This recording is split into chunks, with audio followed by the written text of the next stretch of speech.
मेरी वाइफ के साथ चल रहे कोल्ड वॉर के दौरान उसने गुस्से में एक डिवोर्स अग्रीमेंट मेरे चेहरे पर फेंक दिया। मैंने सीधा उस पर अपना नाम साइन कर दिया, लेकिन मेरी वाइफ ने सिर्फ कंटेम्प्ट दिखाया। उसे लगा कि हमेशा की तरह मैं बस उसे गुस्सा दिलाने के लिए साइन करने का नाटक कर रहा हूं। वो एकदम इंडिफरेंट होकर अपने रूम में लौट गई और उसी कोल्ड वॉर को कंटिन्यू रखा, सिर्फ मुझे प्रोवोक करने के लिए। वो हमारे बेटे को लेकर अपने फर्स्ट लव के पास शिफ्ट हो गई। मैं बिल्कुल भी एंग्री नहीं था। मैंने सीधा वो डिवोर्स एग्रीमेंट उठाया और मैरिज रजिस्ट्रेशन ऑफिस पहुंच गया। मिस्टर सू, इस डिवोर्स एग्रीमेंट का पूरा लीगल इफेक्ट है। एक बार साइन होने के बाद ये मैरिज ऑटोमेटिकली 1 महीने बाद एंड हो जाएगी। मैं लीगल कंसल्टेशन सपोर्ट के लिए अपने कंप्यूटर के सामने बैठा। अपना डिजायर्ड रिजल्ट मिलने के बाद मैंने थैंक यू कहा और लॉग ऑफ कर दिया। मैं लंगड़ाते हुए गया और रूम का दरवाजा खोला। दरवाजे से फोटोज का एक ढेर नीचे गिरा। एक फोटो के शार्प एज से मेरे गाल पर कट लग गया। अपने हाथ में उस फैमिली फोटो को देखकर मैं पूरी तरह नम हो गया था। मेरी वाइफ लिन वान चिंग बहुत ब्राइटली स्माइल कर रही थी। उसके चेहरे पर वो जेंटलनेस थी जो मैंने मैरिज से पहले कभी नहीं देखी थी। मेरा बेटा जुअन, जिसे मैंने 5 साल तक बड़ा किया, इतना हैप्पी था जैसे हर तरफ लाइट रेडिएट कर रहा हो। कितनी फनी बात है कि इस फैमिली फोटो में जो आदमी बीच में खड़ा है वो मैं नहीं हूं, बल्कि लू जिंग मिंग है, लिन वानचिंग का फर्स्ट लव। ऑब्वियसली ये जुआन का एक प्रैंक था, क्योंकि जब से 6 महीने पहले लू जिंग मिंग इस कंट्री में वापस लौटा है, मैं इस फैमिली में एकदम रिडंडेंट हो चुका हूं। आज मेरा बर्थडे है और हमारी 5th वेडिंग एनिवर्सरी भी। लिन वानचिंग ने कैजुअली गुस्सा होने का एक एक्सक्यूज ढूंढ लिया। मुझसे कहा कि घर पर रहकर केयरफुली सोचूं, और फिर हमारे बेटे को लेकर चली गई। मैंने लू जिंग मिंग के सोशल मीडिया पर देखा, वो तीनों एक अम्यूजमेंट पार्क गए थे। वो फैमिली ऑफ 3 बहुत ग्रेट टाइम बिता रही थी। उस फोटो में लिन वानचिंग, जिसे गंदगी से सख्त नफरत है, जमीन पर घुटनों के बल बैठकर लू जिंग मिंग के ट्राउजर कफ्स एडजस्ट कर रही थी। ये मंजर किसी शार्प सोर्ड की तरह सीधा मेरे दिल में उतर गया। मुझे इतना पेन हो रहा था कि मैं सांस भी नहीं ले पा रहा था, ये सोचकर कि कैसे मैंने इस फैमिली के लिए अपना सब कुछ सैक्रिफाइस कर दिया और आखिर में मैं बस किसी और के लिए रास्ता बना रहा था। मुझे बहुत ट्रैजिक फील हो रहा था। मैं टेबल पर बैठा उस कैंडल को देख रहा था जो बर्थडे केक पर लगी थी और धीरे धीरे मेरी आंखों के सामने बुझ रही थी। पूरी दुनिया डार्क हो गई। मैं किसी स्टैच्यू की तरह इस कोल्ड और हार्टलेस घर में एकदम मोशनलेस खड़ा था। मुझे नहीं पता कितना टाइम गुजर गया। अचानक लिविंग रूम की लाइट ऑन हुई। लिन वानचिंग और उसका बेटा घर के अंदर आए। मुझे देखते ही उसकी आंखों में डिस्गस्ट का एक फ्लैश दिखाई दिया। लिन वानचिंग ने एक अनॉयड फेस के साथ अपने हाथ में पड़ा हुआ गिफ्ट बॉक्स मेरी तरफ फेंक दिया। इसने कहा था तुम्हें खाने में लाड यूज करने को, तुम्हें पता है ना मैं लाइट फूड खाती हूँ, नेक्स्ट टाइम ऐसा बिल्कुल मत करना, ये तुम्हारा बर्थडे गिफ्ट है।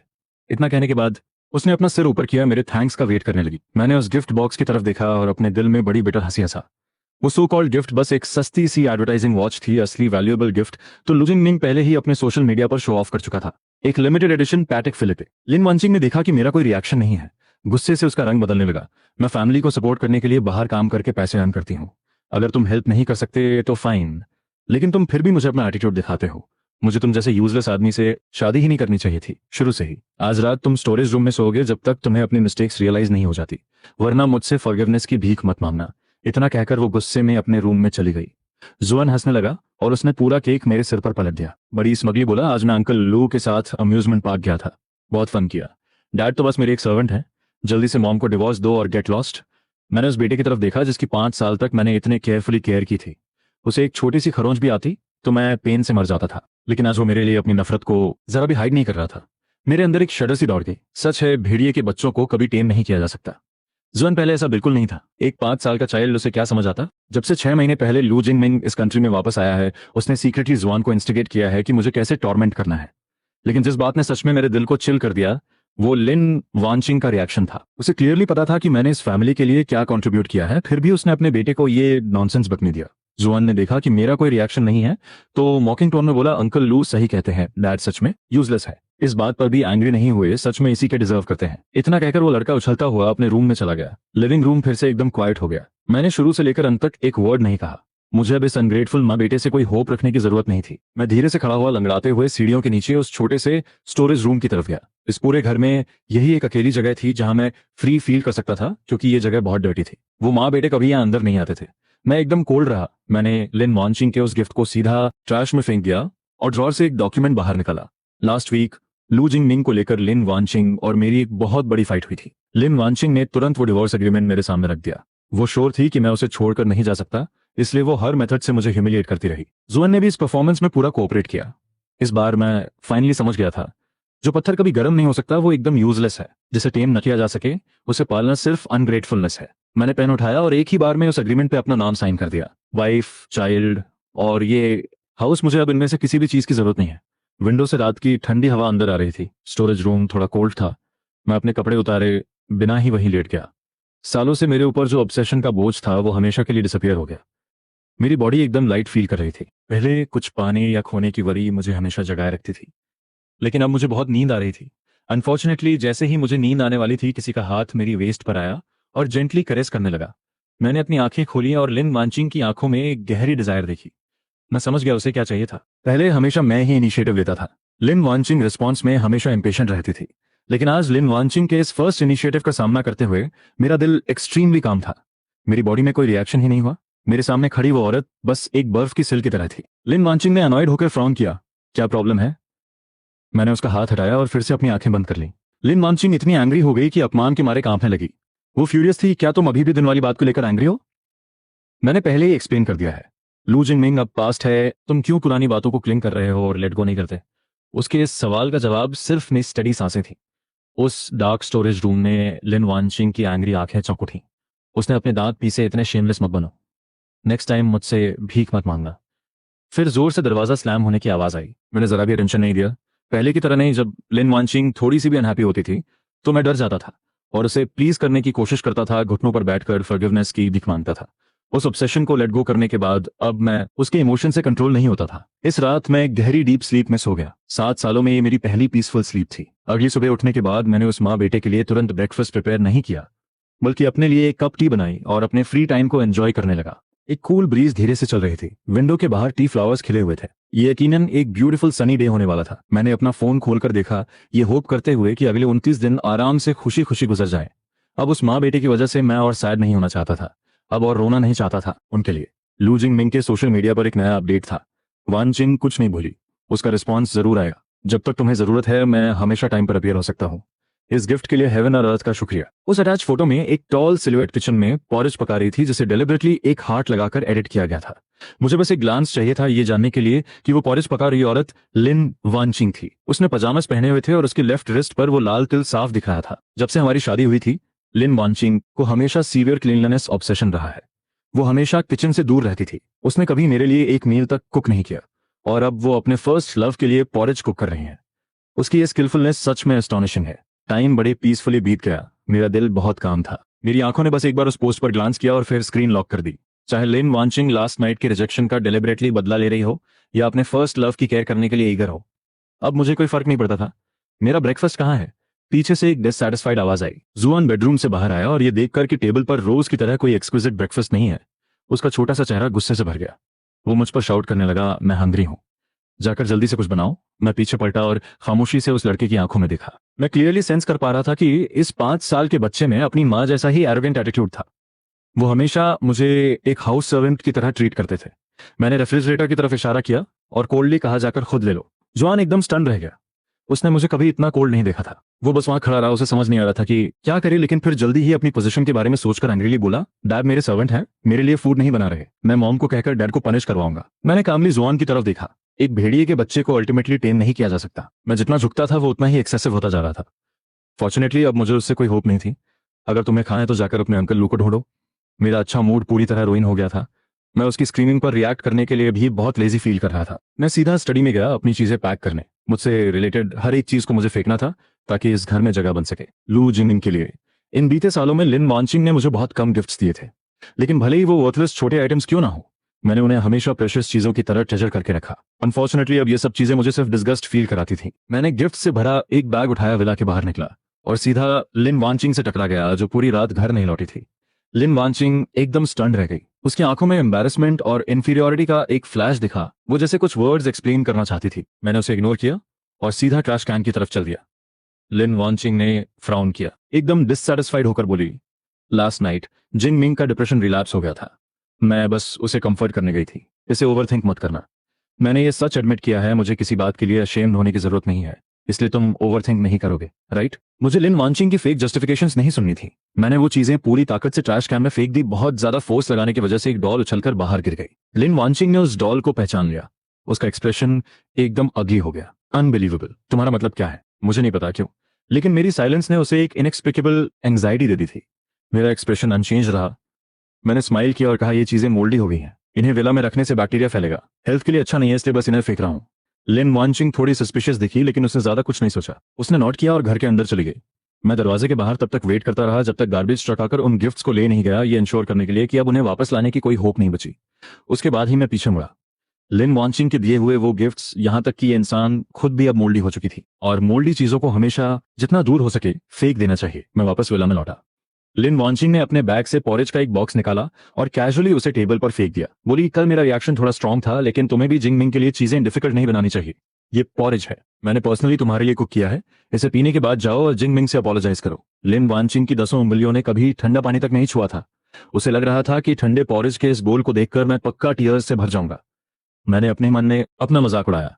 आखिर मैं कितना कावर्डली था जो लिन वांचिंग को अपनी डिग्निटी इस तरह ट्रैम्पल करने दे रहा था। ये चीजें बस लू जिंगमिंग का लेफ्ट ओवर थी। लिन वांचिंग इन्हें मेरे लिए एक रिवॉर्ड के तौर पर लेकर आई थी। मैंने बिना किसी एक्सप्रेशन के कामली उसकी तरफ देखा। लिन वांचिंग ने गुस्से में अपनी इंपेशेंस दिखाई। आखिर तुम करना क्या चाहते हो? मैंने तुम्हें पहले ही एक वे आउट दे दिया है। इतने अनग्रेटफुल मत बनो। बाहर दिन भर पैसे अर्न करना वैसे ही बहुत ट्रबलसम है। तुम घर पे रहते हो, क्या तुम्हारा कोई विजन नहीं हो सकता? मैंने कोल्डली कहा, मुझे सी फूड एलर्जी है। लिन वांचिंग एकदम स्टन रह गई। फाइनली उसे याद आया। उसके चेहरे पर एम्बैरेसमेंट का एक फ्लैश दिखाई दिया, लेकिन मेरा अनकंफर्टेबल एक्सप्रेशन देखकर वो गुस्सा होने से खुद को रोक नहीं पाई। ये बस सी फूड एलर्जी है, इससे तुम्हारी जान नहीं चली जाएगी। तुम्हारी इतनी सारी डिमांड्स क्यों हैं? लिन वांचिंग ने देखा कि मैं कंटिन्यूअसली उसे अपोज कर रहा हूं। उसे नहीं पता था कि जीतने के बाद कब रुकना है। वो इंस्टेंटली फ्यूरियस हो गई। उसने पॉरेज का वो बोल पकड़ा और जबरदस्ती मेरे मुंह में ठूंस दिया। मैंने एक्सपेक्ट नहीं किया था कि वो इतनी क्रेजी हो जाएगी। थोड़ा सा अंदर जाते ही मुझे उल्टी महसूस हुई और मैंने हरेली जमीन पर वॉमिट कर दिया। मेरी सी फूड एलर्जी बहुत सीवियर है। हल्का सा कांटेक्ट भी बड़ी प्रॉब्लम्स खड़ी कर देता है। इस मोमेंट पर मैं ब्रीथ तक नहीं कर पा रहा था। जमीन पर पड़ा हुआ मैं एक्सट्रीमली अनकंफर्टेबल था। मेरे गले में छाले पड़ने लगे थे। स्किन पर रेड रैशेस उभर आए थे। लिन वांचिंग मुझे डिसडेनफुली देखते हुए बोली, ये पिटिफुल एक्टिंग बंद करो। रोज मेरे साथ यही ट्रिक्स खेलते हो। तुम्हें लगता है तुम जिंग मिंग जितने हैंडसम हो? तुम बस एक यूजलेस आदमी हो अब। अगर कोई वे आउट मिल रहा है तो चुपचाप ले लो। जब मैं तुम्हें इस हाउस से बाहर किक कर दूंगी तब तुम रिग्रेट भी करोगे और भीख भी मांगोगे, तो सब यूजलेस होगा। मॉम, चलिए अंकल लू का बदला लेते हैं। जुआन आगे बढ़ा और हैप्पीली हंसते हुए उसने मुझे एक जोरदार किक मारी। डैड, घर पर केयरफुली सोचना। अगर नेक्स्ट टाइम आपने कोई ट्रबल खड़ी की तो मुझे मर्सिलेस होने के लिए ब्लेम मत करना। लिन वांचिंग अपने बेटे को लेकर वहां से चली गई। उसने एक बार भी मुड़कर मेरी तरफ नहीं देखा। पूरा विला साइलेंट था। बाहर कार इंजन की आवाज ऐसी लग रही थी जैसे मौत आत्माओं को बुला रही हो। मुझे सांस लेने में दिक्कत हो रही थी। अपनी लास्ट स्ट्रेंथ इकट्ठा करके मैंने फाइनली 120 पर कॉल किया। मैंने 10 मिनट से ज्यादा तक एंड्योर किया और फिर मेरी कॉन्शियसनेस चली गई। जब मैं उठा तो मैं हॉस्पिटल में लेटा हुआ था और मुझे वो पंजेंट डिसइंफेक्टेंट की स्मेल आ रही थी। मैं समझ गया कि मैं बड़ी मुश्किल से सर्वाइव कर पाया हूं लिन वांचिंग के इस क्रूअल बर्ताव को याद करते हुए, कैसे वो मुझे जमीन पर मरने के लिए छोड़कर चली गई थी। हालांकि मैंने उस माँ बेटे पर से सारी उम्मीदें गिव अप कर दी थी, फिर भी मुझे इतनी तड़प हो रही थी कि मैं सांस नहीं ले पा रहा था। मेरे दिल पर जैसे हजारों पाउंड्स का कोई भारी बोल्डर रख दिया गया हो। हॉस्पिटल की विंडो के बाहर से चिड़ियों के चहचहाने की आवाज आ रही थी। मैंने उन बर्ड्स को डलियों पर उछलते हुए देखा। मेरी आंखों में एक इंटेंस लॉन्गिंग चमक उठी। बस 28 दिन और मैं कंप्लीटली फ्री हो जाऊंगा। एक ऐसी जगह चला जाऊंगा जहां उस इविल माँ बेटे से दूर, फेस द सी, स्प्रिंग की वार्मथ और खिलते हुए फ्लावर्स, एक हैप्पी पर्सन बनो। डॉक्टर वांग हॉस्पिटल रूम में आए मेरे थॉट्स को इंटरप्ट करते हुए। उनका एक्सप्रेशन एक्सट्रीमली डिसैटिस्फाइड था। उन्होंने कहा, तुम्हें एनाफिलैक्टिक शॉक आया था। अगर टाइम पर रेस्क्यू नहीं किया जाता तो तुम मेरे बोलने का वेट किए बिना ही मर चुके होते। उन्होंने फ्राउन किया। हमें तुम्हारे फोन में फैमिली की कॉन्टैक्ट इन्फॉर्मेशन मिली। हमने उन्हें कॉल किया। ना सिर्फ वो हॉस्पिटल में विजिट करने नहीं आए, बल्कि उन्होंने तुम्हें मरने का कर्ज भी दिया। पक्का तुम्हारी वाइफ होगी? मैंने अपना सिर हिलाया और सॉफ्टली कहा, कुछ 20 दिनों में मेरी एक्स वाइफ बन जाएगी। डॉक्टर वांग ने मेरा सैड मूड सेंस कर लिया। इसे हमारे मैरिटल रिलेशनशिप से एसोसिएट करते हुए उन्होंने अंडरस्टैंडिंग शो की। साइड, चाहे मैरिटल रिलेशनशिप कितना भी बुरा क्यों ना हो, लाइफ को डिसरिगार्ड नहीं किया जा सकता। नेक्स्ट टाइम केयरफुल रहना। मैंने फोर्स करके एक स्माइल दी, सोचते हुए कि ऑफकोर्स मैं आपसे केयरफुल रहूंगा।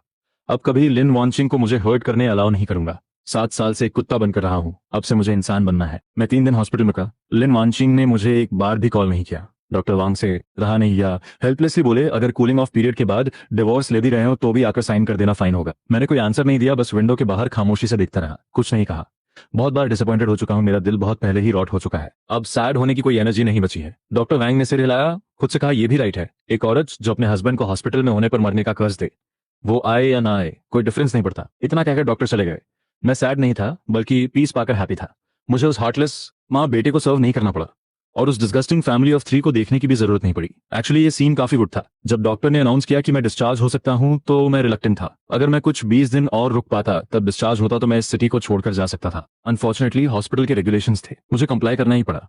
जब मैं घर लौटा तो मैंने डिस्कवर किया कि विला खाली था।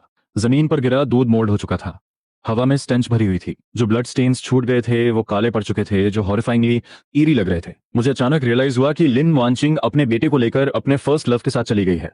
इन बीते कुछ दिनों में वो घर नहीं आए थे। नो वंडर इन दिनों कोई कांटेक्ट नहीं था। वो डेलिबरेटली मेरे साथ कोल्ड वॉर कर रही थी। हर बार जब मैं ओबे नहीं करता था वो कुछ दिनों के लिए डिसअपियर हो जाती थी और मैं घुटनों पर बैठकर रिकंसिलिएशन की भीख मांगता था। मुझे याद आया जब उसने मुझे जबरदस्ती सी फूड पॉरेज पिलाया था। उसका फियर्स चेहरा अभी भी मेरी आंखों के सामने आ रहा था। मैं साई करने से खुद को रोक नहीं पाया। कोई इंसान इतना इविल कैसे हो सकता है। लू जिंगमिंग का सोशल मीडिया फिर से अपडेट हुआ। एक फोटो पोस्ट की गई। एक फैमिली ऑफ 3 समंदर के किनारे स्ट्रोल कर रही थी। बड़े हाथ में छोटा हाथ पकड़ा हुआ था। कैप्शन था, टाइम इतने पीसफुली गुजरता है। अगर ये पहले की बात होती तो मैं पक्का जेलसी से मैडनेस की हद तक पहुंच जाता, लेकिन इस मोमेंट पर मेरे दिल में कोई रिपल्स नहीं थे। वो तीनों बहुत वेल मैच्ड लग रहे थे। मेरे जाने के बाद उन्हें इमीडिएटली शादी कर लेनी चाहिए। किसी और पर्सन को हार्म मत करो। मैंने बस अपना फोन लॉक ही किया था कि तभी मुझे एक वॉइस रिकॉर्डिंग रिसीव हुई। जुआन, तुम अंकल के साथ बीच पर रिलैक्स करने आए हो।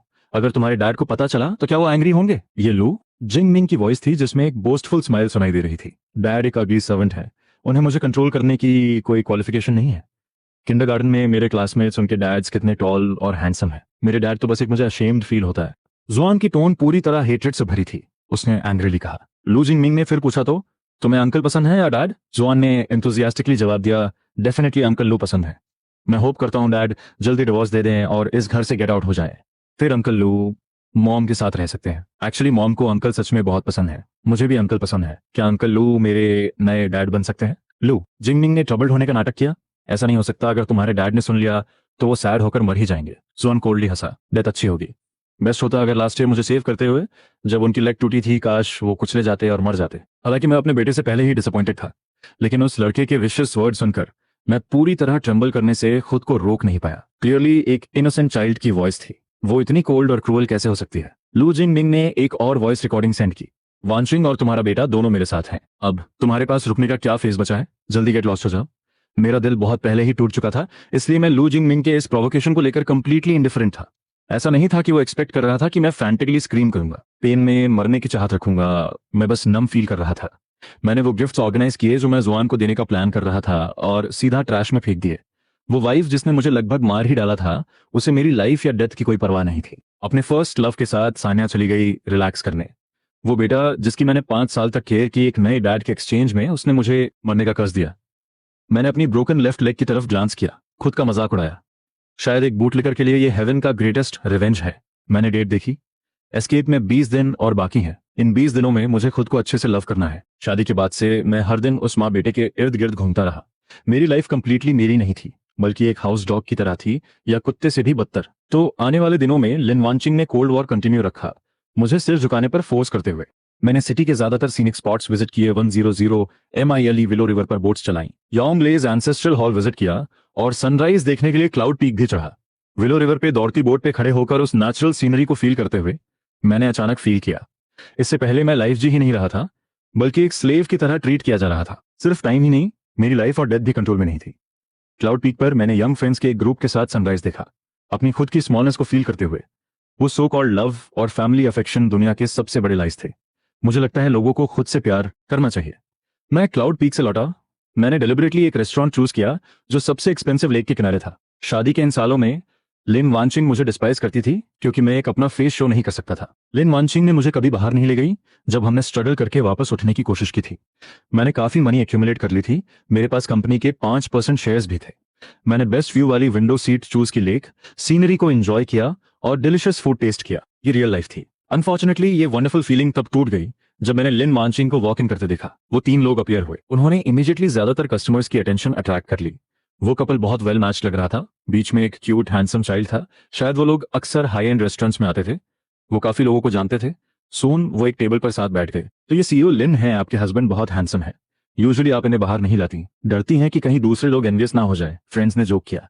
लिन वांचिंग का फेस हल्का लाल हो गया। उसने सीक्रेटली लू जिंगमिंग की तरफ ग्लांस किया। उसने सबके सामने डिनाई नहीं किया। अब लू जिंगमिंग एक्टिवली सबके साथ चैट कर रहा था। पोलाइट वर्ड्स और उसकी हैंडसम अपीयरेंस ने उसे और भी लाइकेबल बना दिया था। उसके बगल में जुआन भी था जो लगातार उसे डैड बुला रहा था, ये कंफर्म करते हुए कि वो एक फैमिली ऑफ 3 है। लिन वांचिंग सबकी फ्लैटरी में इमर्ज थी। उसने नोटिस नहीं किया कि मैं ज्यादा दूर नहीं था। मेरा एक्सप्रेशन काम था, अपने सामने इस सीन को देखते हुए मेरे इमोशंस कंप्लीटली अनडिस्टर्ब थे।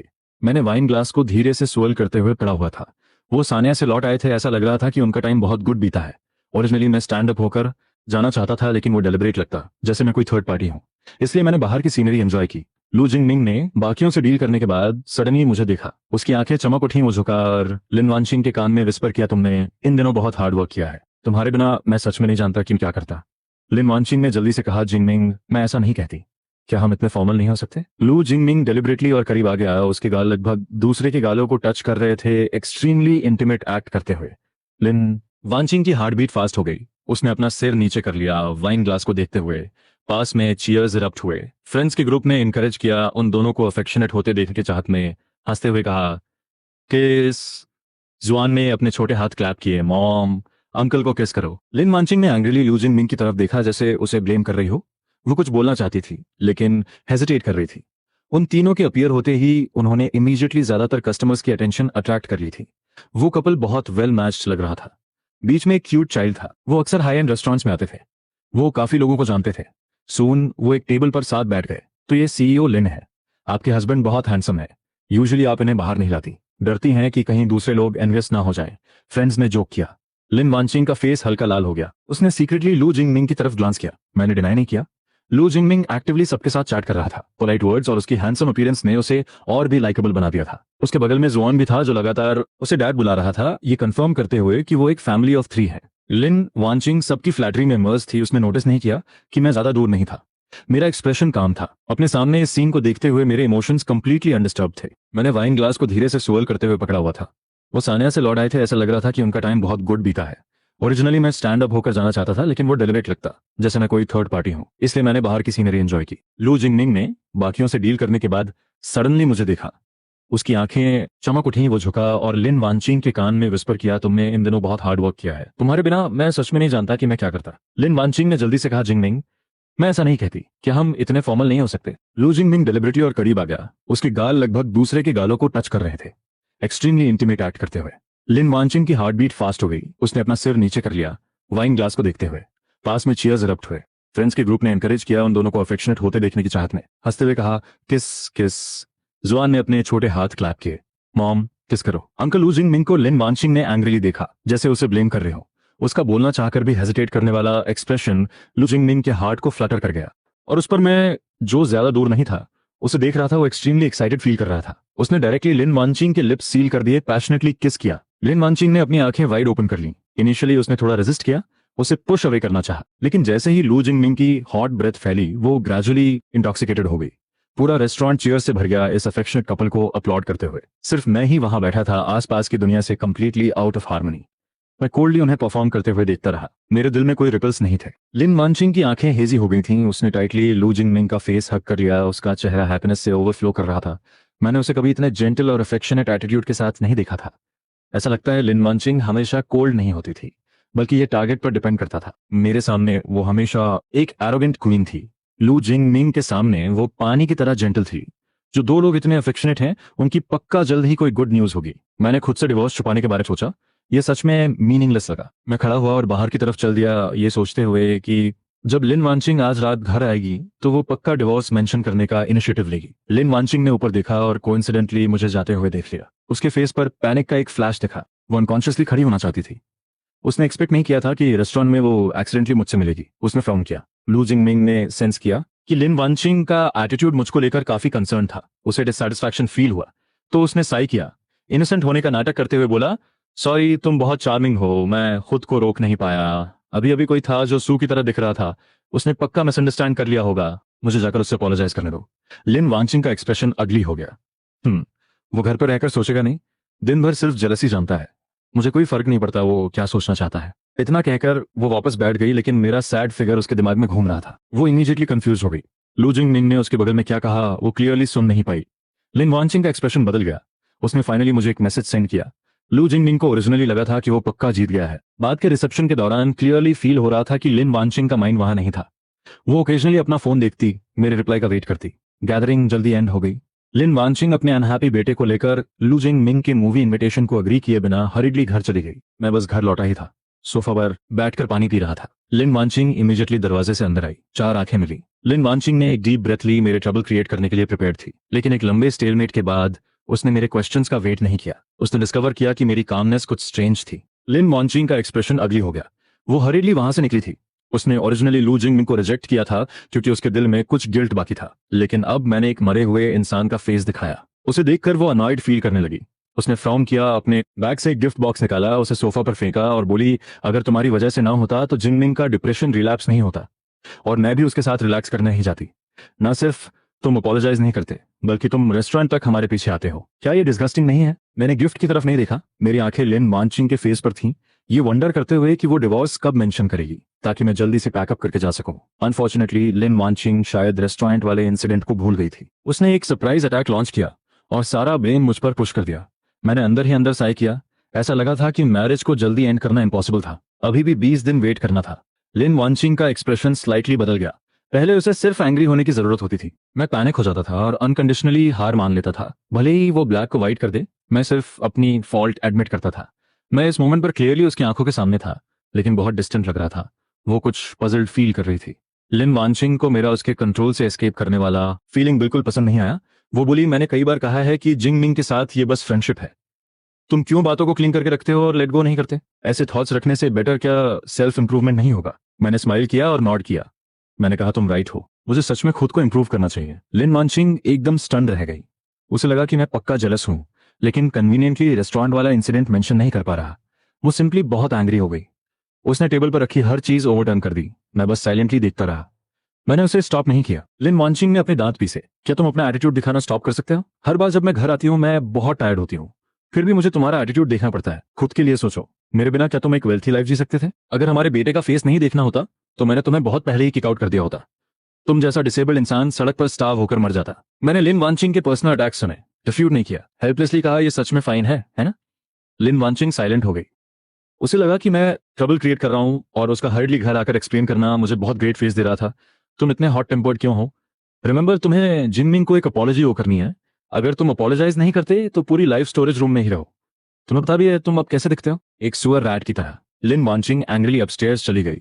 जुआन ने मुझे ग्लेयर किया, नफरत से अपना छोटा सा सिर उठाया और बोला, डैड बैड है। अंकल लू और मॉम को एंग्री कर रहे हैं। आप अभी भी स्टबनली घर पर क्यों रुके हैं? जल्दी डिवोर्स दीजिए और लीव कीजिए।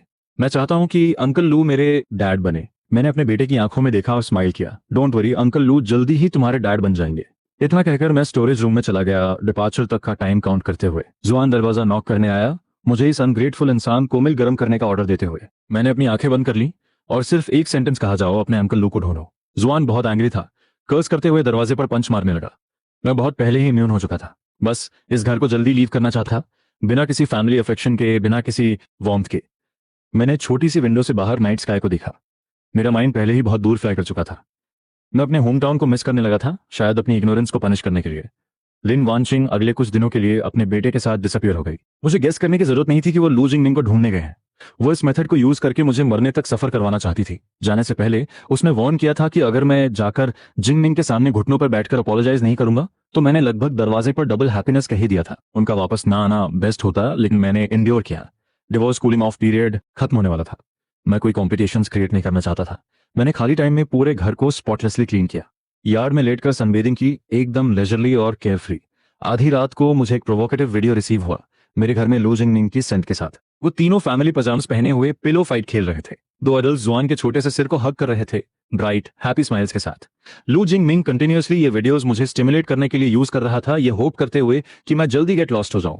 मैंने रिप्लाई नहीं किया, बल्कि नो वैल्यू का टेकआउट ऑर्डर किया। लिन वांचिंग मेरी अपॉलॉजी का वेट नहीं कर सकी और भी ज्यादा एंग्री हो गई। इन दिनों वो कंटिन्यूअसली लू जिंगमिंग के घर रुकी। उसने कंपनी में उसे एक हाई पोजीशन दिलाने का भी अरेंज किया। डिलिबरेटली सोशल मीडिया पर अफेक्शन शो किया, एम्बिगुअस वर्ड्स कहे। मुझे बस ये फनी लगा। ऑफिशियली अनाउंस क्यों नहीं कर देते? क्या भूल गए कि लिन वांचिंग का अभी डिवोर्स नहीं हुआ है? मैं जल्दी ही उसकी विश पूरी कर दूंगा। जैसे जैसे दिन बीतते गए मैं लिन वांचिंग के स्टिमुलेशन के लिए कंप्लीटली इम्यून हो गया, यहां तक कि जब मेरे बेटे को कोल्ड हुआ, लिन वांचिंग ने डिलिबरेटली मुझे मेडिसिन खरीदने को कहा। मैंने उसे भी इग्नोर कर दिया। मैंने सिर्फ एक सेंटेंस कहा, अगर बीमार है तो जाकर डॉक्टर को दिखाओ। फिर मैंने कोई केयर नहीं की। मेरे फोन हैंग अप करने से पहले लिन वांचिंग फ्यूरियस थी।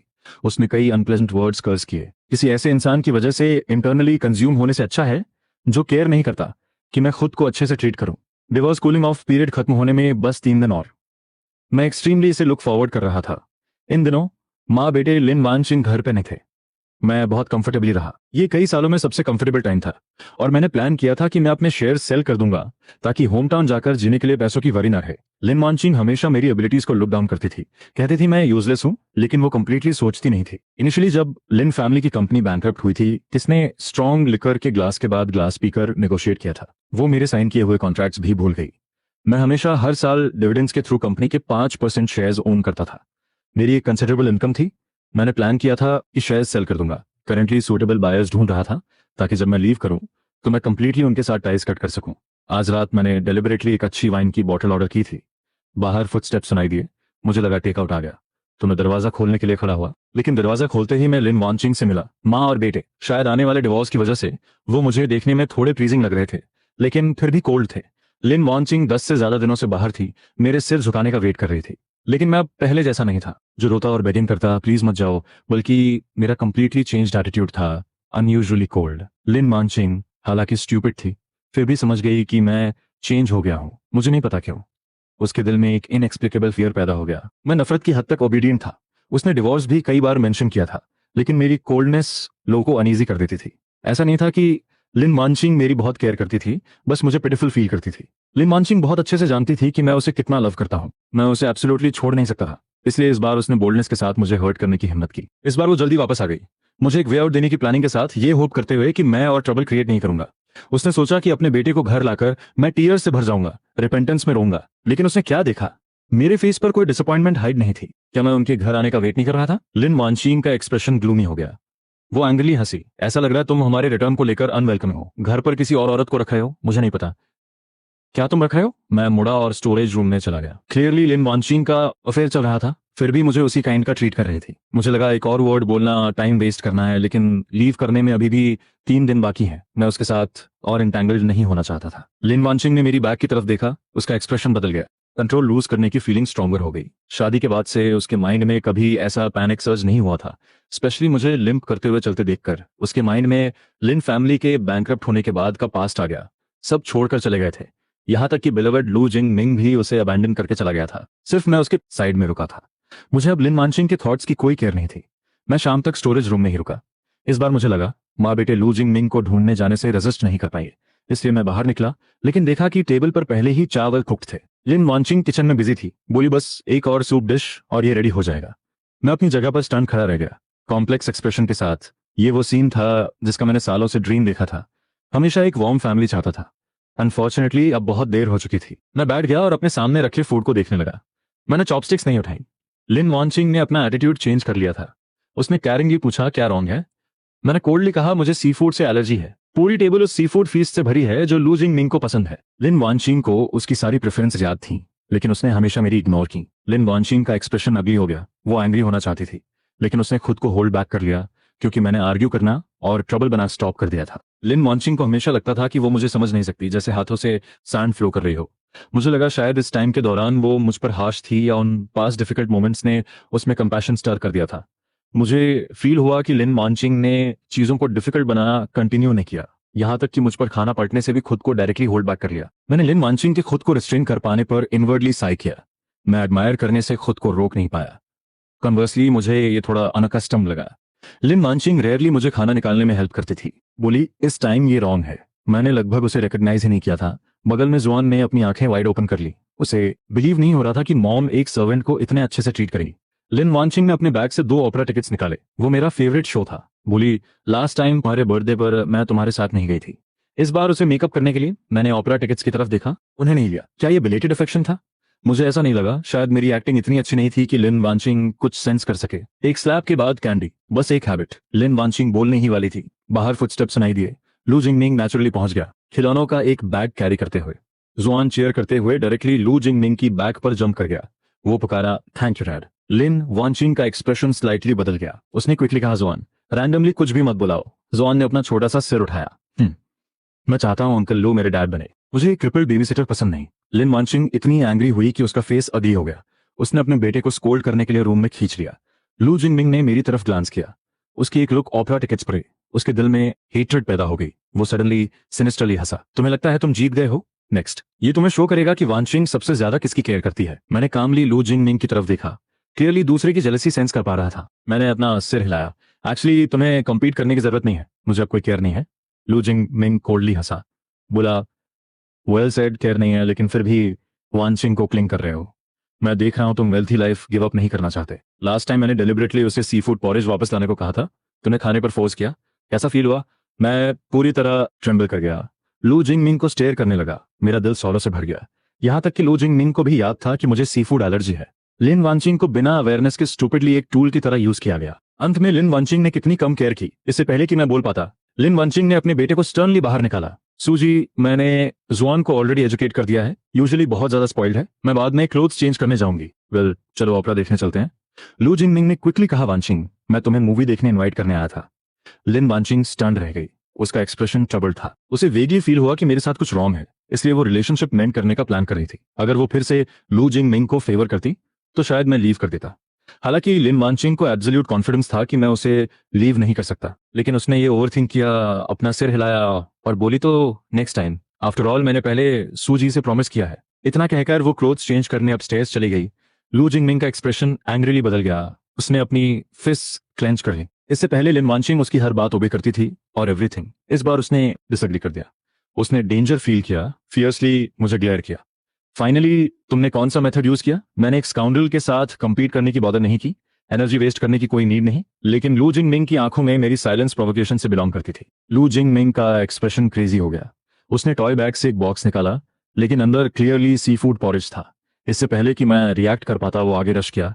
उसने फोर्सिबली मेरे मुंह में सी फूड पॉरेज डाल दिया। मैं मुंह के बल जमीन पर लेट गया, वॉमिट करते हुए। लेकिन लेवल 5 एलर्जी एक्सट्रीमली फास्ट थी। मेरे गले में इमीडिएटली छाले पड़ने लगे और मेरी पूरी बॉडी पर रेड रैशेस उभर आए, जो लास्ट टाइम से भी ज्यादा टेरेबल थे। मैं सांस नहीं ले पा रहा था, जमीन पर ट्रम्बल कर रहा था। लू जिंगमिंग हंसा विशियसली। ये तुम्हें शो करेगा कि वानचिंग सबसे ज्यादा किसकी केयर करती है। इतना कहकर वो प्रोवोकेटिवली जमीन पर लेट गया। ठीक उसी वक्त जब लिन वानचिंग डाउनस्टेयर्स आई, लू जिंगमिंग स्क्रीन करने लगा और फ्लोर पर रोल होने लगा। लिन वानचिंग का एक्सप्रेशन कंप्लीटली बदल गया। दो आदमियों को फ्लोर पर लेटे देखकर, एक मैं था रेड रैशेस के साथ, तड़प रहा था, अनेबल टू ब्रीथ। एक तरफ वो था जो अपना सिर पकड़े लगातार रो रहा था। उसका फर्स्ट लव, उसे समझ नहीं आ रहा था कि किसे चूज करे। मैं ऑलमोस्ट सफोकेट हो रहा था। लास्ट टाइम डॉक्टर ने कहा था कि मुझे थोड़े टाइम में दोबारा एलर्जिक रिएक्शंस नहीं हो सकते, अदरवाइज ये लाइफ थ्रेटनिंग होगा। मैंने अपने दांत पीसे और कहा, वानचिंग, जल्दी से मुझे हॉस्पिटल ले चलो, वरना मैं मर जाऊंगा। लिन वानचिंग ने क्विकली नोट किया, लेकिन फोन निकालते हुए लू जिंगमिंग के रोने ने उसे इंटरप्ट कर दिया। वानचिंग, मुझे अचानक बहुत दर्द हो रहा है। मैं अब और जीना नहीं चाहता। मेरा सिर फटने वाला है। जॉन ने मेरी तरफ पॉइंट करते हुए शॉट किया। मॉम, अभी डैड ने अंकल लू को प्रोवोक किया। अंकल को इतना एंग्री कर दिया कि वो बीमार हो गए। अब देखिए मॉम किसकी ज्यादा केयर करती हैं। डैड एक्टिंग कर रहे हैं। चलिए जल्दी से अंकल लू को ले चलते हैं। लिन वानचिंग का रंग बदल गया। उसने एंग्रीली मेरी तरफ देखा। तुम मुझे बहुत डिसअपॉइंट करते हो। ओरिजिनली मैंने तुम्हें कॉम्पनसेट करने का प्लान किया था। अब मैं देख रही हूँ कि इसकी कोई जरूरत नहीं है। इतना कहकर उसने मुझे एक्सप्लेन भी नहीं करने दिया। इमीडिएटली लू जिंगमिंग को वहां से ले गई। उसने मेरी तरफ पूरी कोल्डनेस और एंगर से भरी आंखों से देखा और मुड़कर लू जिंगमिंग को लव और कंसर्न के साथ देखा।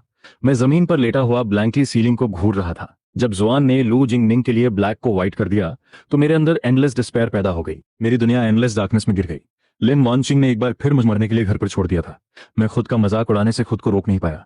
मैंने अभी भी उससे होप क्यों रखी थी? मैंने अपनी पूरी ताकत लगाई और स्टोरेज रूम तक क्रॉल किया। मेडिसिन ली जो लास्ट टाइम डॉक्टर वांग ने प्रिस्क्राइब की थी और उसे जल्दी से सॉलो कर लिया। फाइनली सिम्टम्स थोड़े कम हुए। मैंने वो लाइफ सेविंग टाइम सीज कर लिया। मैंने एम्बुलेंस बुलाई। अब और एंड्योर नहीं कर पाया और फेंट हो गया। जब मैं उठा तो वही डॉक्टर वांग थे। हम दोनों एक दूसरे को वाइड आइड घूर रहे थे। मेरे चेहरे पर बिटर स्माइल्स थी। डॉक्टर वांग ने श्रग किया। क्या आजकल के यंग लोग ऐसे ही खेलते हैं, अपनी जिंदगी के साथ मजाक करते हैं? मैंने रिफ्यूट नहीं किया, बल्कि विंडो के बाहर देखा और धीरे धीरे अपनी आंखें बंद कर ली। डिवोर्स कूलिंग ऑफ पीरियड खत्म हो गया था। आज मैं हॉस्पिटल से डिस्चार्ज हो गया। लिन वानचिंग ने कॉल नहीं किया। शायद लू जिंगमिंग की केयर कर रही होगी। मैं घर लौटा। जमीन पर अभी भी वो सी फूड पॉरेज का दाग था जिसे लू जिंगमिंग ने मुझे मारने के लिए यूज किया था, जो पहले ही एक मॉकिंग फेस की तरह सूख चुका था। मैं नम होकर स्टोरेज रूम में गया, वो लगेज उठाया जो मैंने बहुत पहले तैयार किया था, डिवोर्स एग्रीमेंट को टेबल पर छोड़ा और घर के दरवाजे से बाहर निकल गया। बड़े गेट के बाहर खड़े होकर मैं मुड़ा और पीछे देखा। इस जगह में 7 साल की फीलिंग्स और 5 साल की मैरिज अभी थी। एक कंप्लीट एंड का टाइम आ गया था। सुबह की हवा चल रही थी, गोल्डन सनलाइट में नहाई हुई। मैंने अपने आर्म्स वाइड फैलाए और 7 सालों में सबसे फ्रेश हवा में सांस ली। मैं डिवोर्स था, अब फ्री था। मैं इस डर्टी केज में एक सेकंड के लिए भी लिंगर नहीं करना चाहता था। और ना ही मैं लिन वानचिंग को फाइनल गुड बाय कहना चाहता था, जिसने अनहेसिटेटिंगली दूसरी बार लू जिंगमिंग को फेवर किया और लगभग मुझे मार ही डाला था। मुझे पता था अब से मैं फास्टेस्ट स्पीड से ट्रेन स्टेशन गया। मैंने वो टिकट निकाला जो मैंने बहुत पहले खरीदा था। वेटिंग रूम में बैठ गया। मैं क्वाइटली बैठा टाइम काउंट कर रहा था। टिकट चेकिंग में 10 मिनट से ज्यादा बाकी थे। ओल्ड प्लेस वापस जा रहा था अपनी नई लाइफ ओपन करने। इसी मोमेंट पर फोन बजा। लिन वानचिंग का कॉल था जो मुझे स्कोल्ड कर रही थी। सुजी, तुम सच में बहुत विशेष हो। लू जिंगमिंग का डिप्रेशन रिलैप्स करवा दिया। ना सिर्फ तुम अपोलोजाइज करने नहीं आए बल्कि तुम भाग भी गए। मैं तुम्हें बता रही हूँ, अगर तुम आकर घुटनों पर बैठकर अपोलोजाइज नहीं करोगे तो मैं तुम्हें डिवोर्स दे दूंगी। मैंने स्माइल किया और कहा, एज यू विश। पास ही एक अनाउंसमेंट हुई। तुम कहाँ हो? लिन वानचिंग की टोन ग्रेटली बदल गई। उसकी आवाज में थोड़ा पैनिक था। मैंने रेजोल्यूटली फोन हैंग अप कर दिया, फोन कार्ड निकाला, उसे ट्रैश में फेंक दिया और अपना लगेज लेकर टिकट गेट की तरफ चल दिया। इस बार मैंने पीछे मुड़कर नहीं देखा। इस मोमेंट पर मुझे नहीं पता था कि घर पे क्या हो रहा है, ना ही मुझे कोई केयर थी कि डिवोर्स कूलिंग ऑफ पीरियड खत्म हो गया है। लिन वानचिंग और मेरा अब कोई रिलेशनशिप नहीं था। मैं ट्रेन स्टेशन से बाहर निकला। वार्म हवा चली जिसने मेरी पूरी बॉडी को कंफर्टेबल कर दिया। ये फ्रीडम का टेस्ट था। उस माँ बेटे लिन वानचिंग के बिना हवा भी स्वीट लग रही थी। ट्रेन स्टेशन से बाहर आकर मैंने ईगरली एक टैक्सी ली और ओल्ड हाउस की तरफ चल दिया। मेरा घर एक छोटे से सीसाइड टाउन में था। मेरे पेरेंट्स जल्दी गुजर गए थे। पीछे एक ओल्ड हाउस छोड़ गए थे जो वीट से भरा था। मैंने घर रिनोवेट करने के लिए कंस्ट्रक्शन टीम हायर की। जब फ्री होता तो कुछ फ्लावर्स और ग्रास लगा देता। 1 महीने का टाइम स्पेंड किया। फाइनली घर को बहुत वार्मली अरेंज कर लिया। हालांकि घर पहले वाले विला जितना लग्जोरियस नहीं था, लेकिन ये एक होम था जो कंप्लीटली मेरा था। मुझे हर दिन सुबह 5 बजे उठकर उस माँ बेटे लिन वान के लिए न्यूट्रिशियस ब्रेकफास्ट नहीं बनाना पड़ता था और ना ही आधी रात को लिन वानचिंग के लिए सोबरिंग सूप बना पड़ता था। खाने में लाड यूज करने के लिए स्टोरेज में सोने की पनिशमेंट नहीं भुगतनी पड़ती थी। मोर ओवर मुझे ऐसा खाना बनाने की जरूरत नहीं थी जिसे मेरा बेटा पसंद ना आने पर मेरे सिर पर पलट दे। मैं सॉफ्ट वार्म बेड पर लेटा विंडो से बाहर सी व्यू देख रहा था। कई सीगल्स हवा में सर्कल कर रहे थे। हर जगह से फ्रीडम की ब्रेथ आ रही थी। मैंने कभी नहीं सोचा था कि मेरे पास ऐसा दिन आएगा जब मैं स्प्रिंग में सी को फेस करते हुए जी पाऊंगा। ओल्ड हाउस में मूव करने के बाद मैं कुछ नहीं करना चाहता था। मैं डीपली सोया, पहले की स्लीप डेफिसिट को मेकअप करते हुए। जब उठता तो यार्ड में लेटकर टी पीता, स्काई को डेज में देखता रहता। ऐसी लेजरली लाइफ आधा महीना गुजर गई। मैंने मिरर में खुद को केयरफुली देखा। रोजी कंप्लेक्शन, फुल स्पिरिट। लिन वानचिंग से दूर बिताए दिन वंडरफुल थे। मैंने अपनी स्टेट एडजस्ट करने में एक और आधा महीना बिताया। मैं सुबह जल्दी उठकर एक्सरसाइज करता, ताई ची के 2 राउंड्स प्रैक्टिस करता, डिजाइन मैगजीन्स पढ़ता। मैं लिन वानचिंग की वजह से डिजाइन स्टडी करता था। मैंने एक फेमस डिजाइन कंपनी का ऑफर रिफ्यूज कर दिया था। बाद में डिसेबिलिटी की वजह से घर पे रहकर डिजाइन वर्क्स को रीलर्न किया।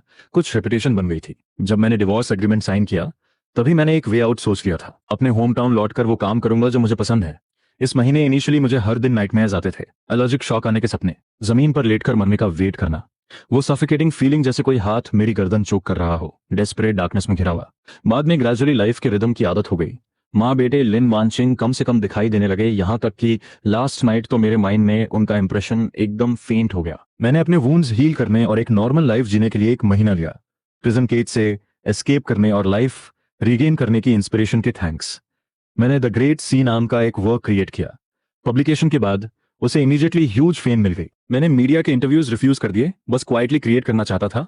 जैसे जैसे ज्यादा से ज्यादा लोगों को ये वर्क पसंद आने लगा, मेरी रेपुटेशन छुपाई नहीं जा सकी। वीबो पर hundreds of thousands of fans बन गए। डिजाइन करियर काफी कंसिडरेबल इनकम ला सकता था, प्लस जो पैसे पहले एक्यूमुलेट किए थे वो एक केयर फ्री लाइफ जीने के लिए इनफ थे। लेकिन उनमें से एक क्लाइंट ऐसा था जो मेरे डिजाइन स्टाइल को ग्रेटली एडमायर करता था, फेस टू फेस मिलने की होप रखता था। मैंने एग्री नहीं किया। फोन पर भी उस पार्टी की आवाज मेलोडियस थी, सिंसेरिटी से भरी हुई। कई बार एडमिरेशन एक्सप्रेस किया, किसी प्योर बिजनेसमैन की तरह नहीं। वो पार्टी एंग्री नहीं हुई, अंडरस्टैंडिंग शो की, कहा कि बाद में अपॉर्चुनिटीज आएंगी। आज हमेशा की तरह मैं सी साइड पर वॉक करने गया था। मुझे पुलिस से एक कॉल आया। एक्सक्यूज मी, क्या आप मिस्टर सूजी हैं? आपका बच्चा पुलिस स्टेशन में मिला है।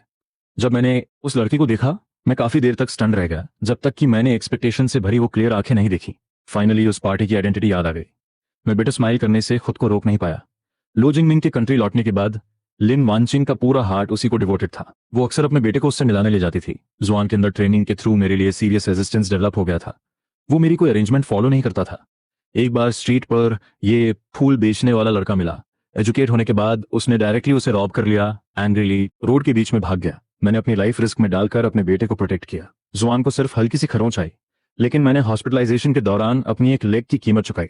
लिन वानचिंग अपने बेटे को लेकर अपने फर्स्ट लव के साथ ट्रैवलिंग पर चली गई। मुझे हॉस्पिटल के उस कोल्ड रूम में खुद के सहारे छोड़ दिया। जुआन ने तो यहाँ तक कर्ज किया कि मैं मर क्यों नहीं गया। फिर उस लड़के को नया डैड मिल जाता।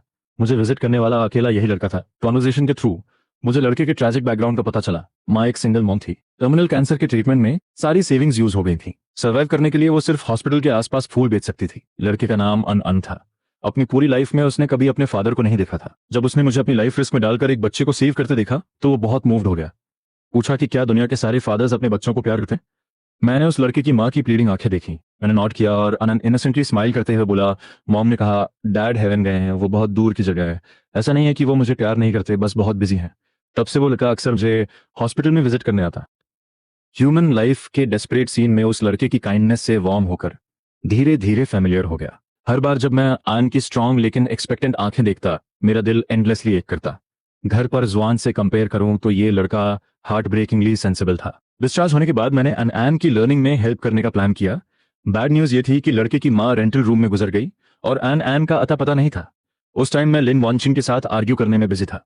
उसे ढूंढ नहीं पाया, इसलिए गिव अप कर दिया। एन ने मुझे देखा, दौड़कर आया और मुझे हक कर लिया रोते हुए। डैड, मैंने एन के छोटे से सिर को स्ट्रोक किया। मेरी आंखें लाल थीं। मैंने डिनाई नहीं किया और क्वेश्चनिंग के थ्रू लड़के को घर ले आया। पता चला कि उसकी मां के गुजरने के बाद आयन को ट्रिक करके दूर ले जाया गया था। वो उसे साउथ ईस्ट एशिया में बेचना चाहते थे। फॉर्चुनेटली उस क्रिमिनल ग्रुप के अंदर कुछ इंटरनल प्रॉब्लम्स हो गई। लड़के ने अपॉर्चुनिटी का फायदा उठाया और एस्केप कर गया। उसे एक पुलिस ऑफिसर मिला। उसने कहा उसके डैड का नाम सूजी है। बस यही हुआ। क्रिमिनल्स का वो डेन इसी छोटे से सीसाइड टाउन में था। फेट भी कितना बड़ा कोइंसिडेंस था। मैंने उस थिन और वीक एन को देखा जैसे मैं खुद को देख रहा हूँ, एक बड़ा एक छोटा, जिनके रिलेटिव्स खो गए हैं। फेट ने ऐसे टीज किया जैसे कोई आवाज सीक्रेटली हम दोनों को मिलने के लिए गाइड कर रही हो। मैंने सीक्रेटली उसे अडॉप्ट करने का डिसाइड किया। जब प्रोसीजर से गुजरा तब जाकर पता चला कि ये इतना सिंपल नहीं था, क्योंकि मैं सिंगल था। एक बेटे को अडॉप्ट करने के लिए क्वालिफाई नहीं करता था। जब तक कि मेरी शादी ना हो जाए, अगर ये प्रॉब्लम सॉल्व नहीं हुई तो हो सकता है एन को कोई और अडॉप्ट कर ले। मुझे इस बात पर एंडलेस हेडेक्स होने लगे। घर आकर एन की एक्सपेक्टेंट आंखें देखकर मैं उस लड़के को यह बताने की हिम्मत नहीं जुटा पाया। एन बहुत वेल बिहेव्ड था, साथ ही बहुत डिलिजेंट भी। हालांकि छोटा था, लेकिन पहले ही घर के बहुत से चोर्स जानता था। अगर फ्लोर पर पानी की एक बूंद भी गिर जाती तो वो लड़का इमीडिएटली उसे क्लॉथ से वाइप कर देता। मेरे खाना पकाने के बाद वो लड़का चेयर्स लाना जानता था। मैं एन को लेकर बीच पर वॉक करने गया। मैंने देखा लड़का आगे भाग रहा है, ओकेजनली पीछे मुड़कर मुझे कैचअप करने के लिए कॉल कर रहा है। हॉराइजन पर गोल्डन सनसेट लटका हुआ था, जैसे मैं किसी ड्रीम में हूं। मैंने एक बच्चे के साथ खेलने के उस ब्यूटीफुल सीन को काउंटलेस टाइम्स इमेजिन किया था। जुआन में वो कभी नहीं ढूंढ पाया। फाइनली एन के साथ वो रियलिटी बन गया। दो लोग सैंड पर बैठे वेस्ट में सनसेट देख रहे थे। टाइम इस मोमेंट पर रुक सा गया था। एन ने अपना सिर मोड़ा, ब्राइट स्पार्कलिंग आंखों के साथ पूछा, क्या मैं आपको डैड बुला सकता हूँ? फिर एन ने दोबारा पूछा, तो क्या डैड उस बहुत दूर वाली जगह हेवन नहीं जाएंगे? मैंने एन के छोटे से सिर को स्ट्रोक किया और अपना सिर हिलाया। एनान ने रिलीफ से साई किया, मेरी आर्म को टाइटली हक कर लिया और अपना छोटा सा सिर मुझसे रब किया। डैड, मैंने एग्रीमेंट में एक आवाज निकाली। आंसू बारिश की तरह गिरने लगे। मैंने अपनी वाइफ और बेटे को खो दिया था। हेवन और अर्थ ने फाइनली अपनी आंखें खोल ली थी। मुझे एक बच्चा भेजा था, लेकिन एन के अडॉप्शन प्रोसीजर्स के बारे में सोचकर मैं हेल्पलेस फील कर रहा था। मैं बस किसी को ढूंढकर शादी नहीं कर सकता था। मुझे नहीं पता क्यों अचानक मुझे उस फीमेल क्लाइंट का ख्याल आया जो हमेशा मिलना चाहती थी। लेकिन जैसे ही ये थॉट आया, मैंने सीक्रेटली खुद को अपनी करंट कंडीशन के साथ सेल्फिश होने के लिए कर्ज किया। मैं दूसरों को हार्म नहीं करता। आने वाले टाइम में मैंने एन की केयर करते हुए वर्क्स क्रिएट किए, उनमें से मैच मेकिंग इंट्रोडक्शंस के थ्रू। लेकिन ये जानकर कि मैं डिसेबल्ड हूं, डायरेक्टली मिलने से रिफ्यूज कर दिया। मैं हेल्पलेस फील कर रहा था, लेकिन इससे आन को अडॉप्ट करने की मेरी डिटर्मिनेशन पर कोई असर नहीं पड़ा। आज मैं आन को बीच पर सीगल्स ड्रॉ करने ले गया। इवनिंग लाइट के नीचे एक बड़ा और एक छोटा सिलुएट लंबी शैडोज कास्ट कर रहा था। हमारा इंटरेक्शन इंक्रीजिंगली एक फादर और सन जैसा लग रहा था। मैं एन को लीड करते हुए, चैटिंग और लाफिंग करते हुए घर की तरफ बढ़ा, लेकिन दो लोगों ने रास्ता ब्लॉक कर दिया। मैंने इवनिंग लाइट में फिर से वो दो चेहरे देखे जिन्होंने मुझे लंबे टाइम तक नाइटमेयर्स दिए थे। कोर्टयार्ड गेट के सामने दो फिगर्स जिन्होंने पूरे स्काई को ग्लूम से कवर कर दिया था। 4.5 महीने बाद माँ बेटे लिन वांचिंग से दोबारा मिलना, मेरा दिल टाइटन हो गया। अनकॉन्शियसली वहां से जाना चाहता था, लेकिन आन के छोटे से हाथ से मिली वार्मथ मेरे पाम में ट्रांसमिट हुई। मेरी बॉडी ग्रेजुअली स्ट्रेट हो गई। लिन वांचिंग से मिलने पर जो डार्कनेस क्रिएट होती थी वो ग्रेजुअली डिसअपियर हो गई। मेरा एक्सप्रेशन काम था, नो इमोशन। कोर्टयार्ड की तरफ चला। ये मेरा होम टाउन था, मेरा घर। साथ ही मेरी सोल के कंफर्ट ने मुझे ग्रेटेस्ट सपोर्ट दिया। लिन वांचिंग ने फ्राउन किया, एक एक्सट्रीमली अनप्लेजेंट टोन यूज करते हुए कहा, बहुत हो गया ट्रबल क्रिएट करना, जल्दी से पैकअप करो और मेरे साथ घर चलो। मुझे उसकी एरोगेंट और कंसीटेड टोन पर हंसी आ रही थी। मैं धीरे से मुड़ा और लिन वांचिंग को कोल्डली स्टेयर किया। लिन वांचिंग, मैं तुम्हें याद दिला दूं कि हम डिवोर्स्ड हैं। लिन वांचिंग ने नॉट किया। मुझे पता है पहले तुम टेम्परामेंटल हो गए थे और घर नहीं आना चाहते थे, नथिंग बट जेलसी। अब मैं पर्सनली तुम्हें पिकअप करने आई हूं, तुम्हें इनफ फेस दे रही हूं, तुम्हारा गोल अचीव हो गया। अब और स्ट्रॉन्ग प्रिटेंड करने की जरूरत नहीं है। मुझे बोलने का चांस दिए बिना वो कोर्टयार्ड में चली गई। उसकी आंखें डिस्डेनफुली चारों तरफ घूमी। ये कोर्टयार्ड बहुत छोटा है, 100 मीटर भी नहीं है, और तुम्हें ये फ्लावर्स और ग्रास प्लांट करना पसंद है।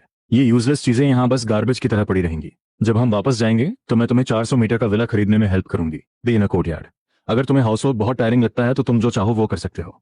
अब से मेरा और जुआन का ख्याल रखने पर फोकस करो, बाकी चीजें नानी पर छोड़ी जा सकती हैं। अगर पहले मैं काम रह भी सकता था तो अब लिन वानचिंग के वर्ड्स सुनकर मैं काफी एंग्री हो गया था। मेरी आवाज में डिस्कस था। लिन वानचिंग, क्या तुम्हें इंसानों की लैंग्वेज समझ नहीं आती? हम डिवोर्स्ड हैं, अब हमारा कोई रिलेशनशिप नहीं है। Please get out.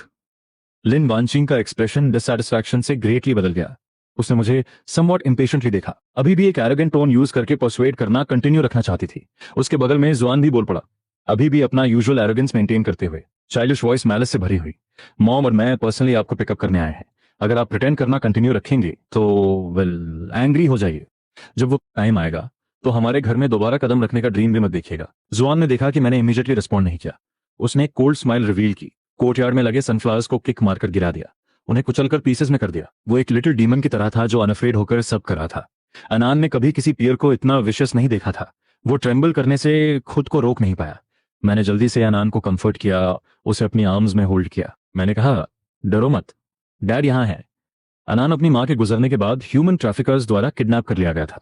उसने सिवियर ट्रॉमा सफर किया था। मैंने एक लंबा टाइम एंड एम को साइकोलॉजिकल थेरेपी दिलाने में स्पेंड किया था, तब जाकर वो ग्रेजुअली नॉर्मल रिकवर हुआ था। माँ बेटे लिन वानचिंग बस अभी एंटर ही हुए थे। इमीडिएटली क्रेजी एटीट्यूड शो करने लगे। इस समय अंदर ही अंदर एंगर से बर्न होने लगा। जुआन ने देखा कि मैं एक दूसरे बच्चे की ज्यादा केयर कर रहा हूँ। वो फ्यूरियस हो गया, अनआन की तरफ पॉइंट करके लाउडली क्वेश्चन करने लगा, वो कौन है? अनआन उसकी विशेष आंखों से डर गया था। मैं एक्सट्रीमली हार्ट ब्रोकन था। मैंने कोल्डली कहा, शट अप। जुआन ओरिजिनली सेल्फिश और डोमिनियरिंग था। उसने कभी मुझे इतने फियर्स होने की हिम्मत करते नहीं देखा था। वो सडनली एक लिट फायर क्रैकर की तरह 3 फीट ऊंचा उछला। उसकी आंखें लाल थीं, दांत दिखा रहा था। उसकी क्लॉज अनान को मेरी आर्म से खींचना चाहते थे। जुआन एक क्रेजी लिटिल लेपर्ड की तरह था। मैंने क्विकली डॉज किया। ये लिटिल बास्टर्ड कौन है? इसे कहो जल्दी नीचे उतरे। डैड इसे हग नहीं कर सकते। जुआन ने फियर्सली अनान को ग्लेयर किया, मेरे फेस पर शाउट किया, डैड मेरे नानी है, सिर्फ मुझे अच्छे से ट्रीट करने के लिए अलाउड है, दूसरों की केयर करने के लिए अलाउड नहीं है। Good I. क्या डैड ने सुना? मैं कोल्डली जुआन को क्रेजी होते हुए देखता रहा। ये वर्ड सुनकर जो नाइफ की तरह मेरे दिल में चुभ रहे थे, मैंने अपनी आंखें नैरो कर लीं। जुआन अभी भी मुझ पर रश करना चाहता था, एक आंसर डिमांड करते हुए। मैं खुद को और रिस्ट्रेन नहीं कर पाया। मैंने जुआन के फेस पर एक जोरदार तमसा मारा। वो क्रिस्प स्लैप पूरे कोर्टयार्ड में गूंज गया। माँ बेटे लिन वानचिंग वायलेंटली शॉक हो गए। लिन वानचिंग ने अपनी आंखें वाइड ओपन कर लीं। उसकी कोल्ड वॉइस आई, सूजी, क्या तुम क्रेजी हो? ये लड़का तुम्हारा बेटा है, फिर भी तुमने उसे एक आउटसाइडर के लिए हिट किया। जुआन मेरी कोल्ड गेज से डर गया था। वो फूट फूट कर रोने लगा। मैंने एक डीप ब्रेथ ली। मेरी वॉइस आइस कोल्ड थी। किस फैमिली का बेटा अपने फादर को बुलाता है वर्ड बाय वर्ड? नानी, गुड आई।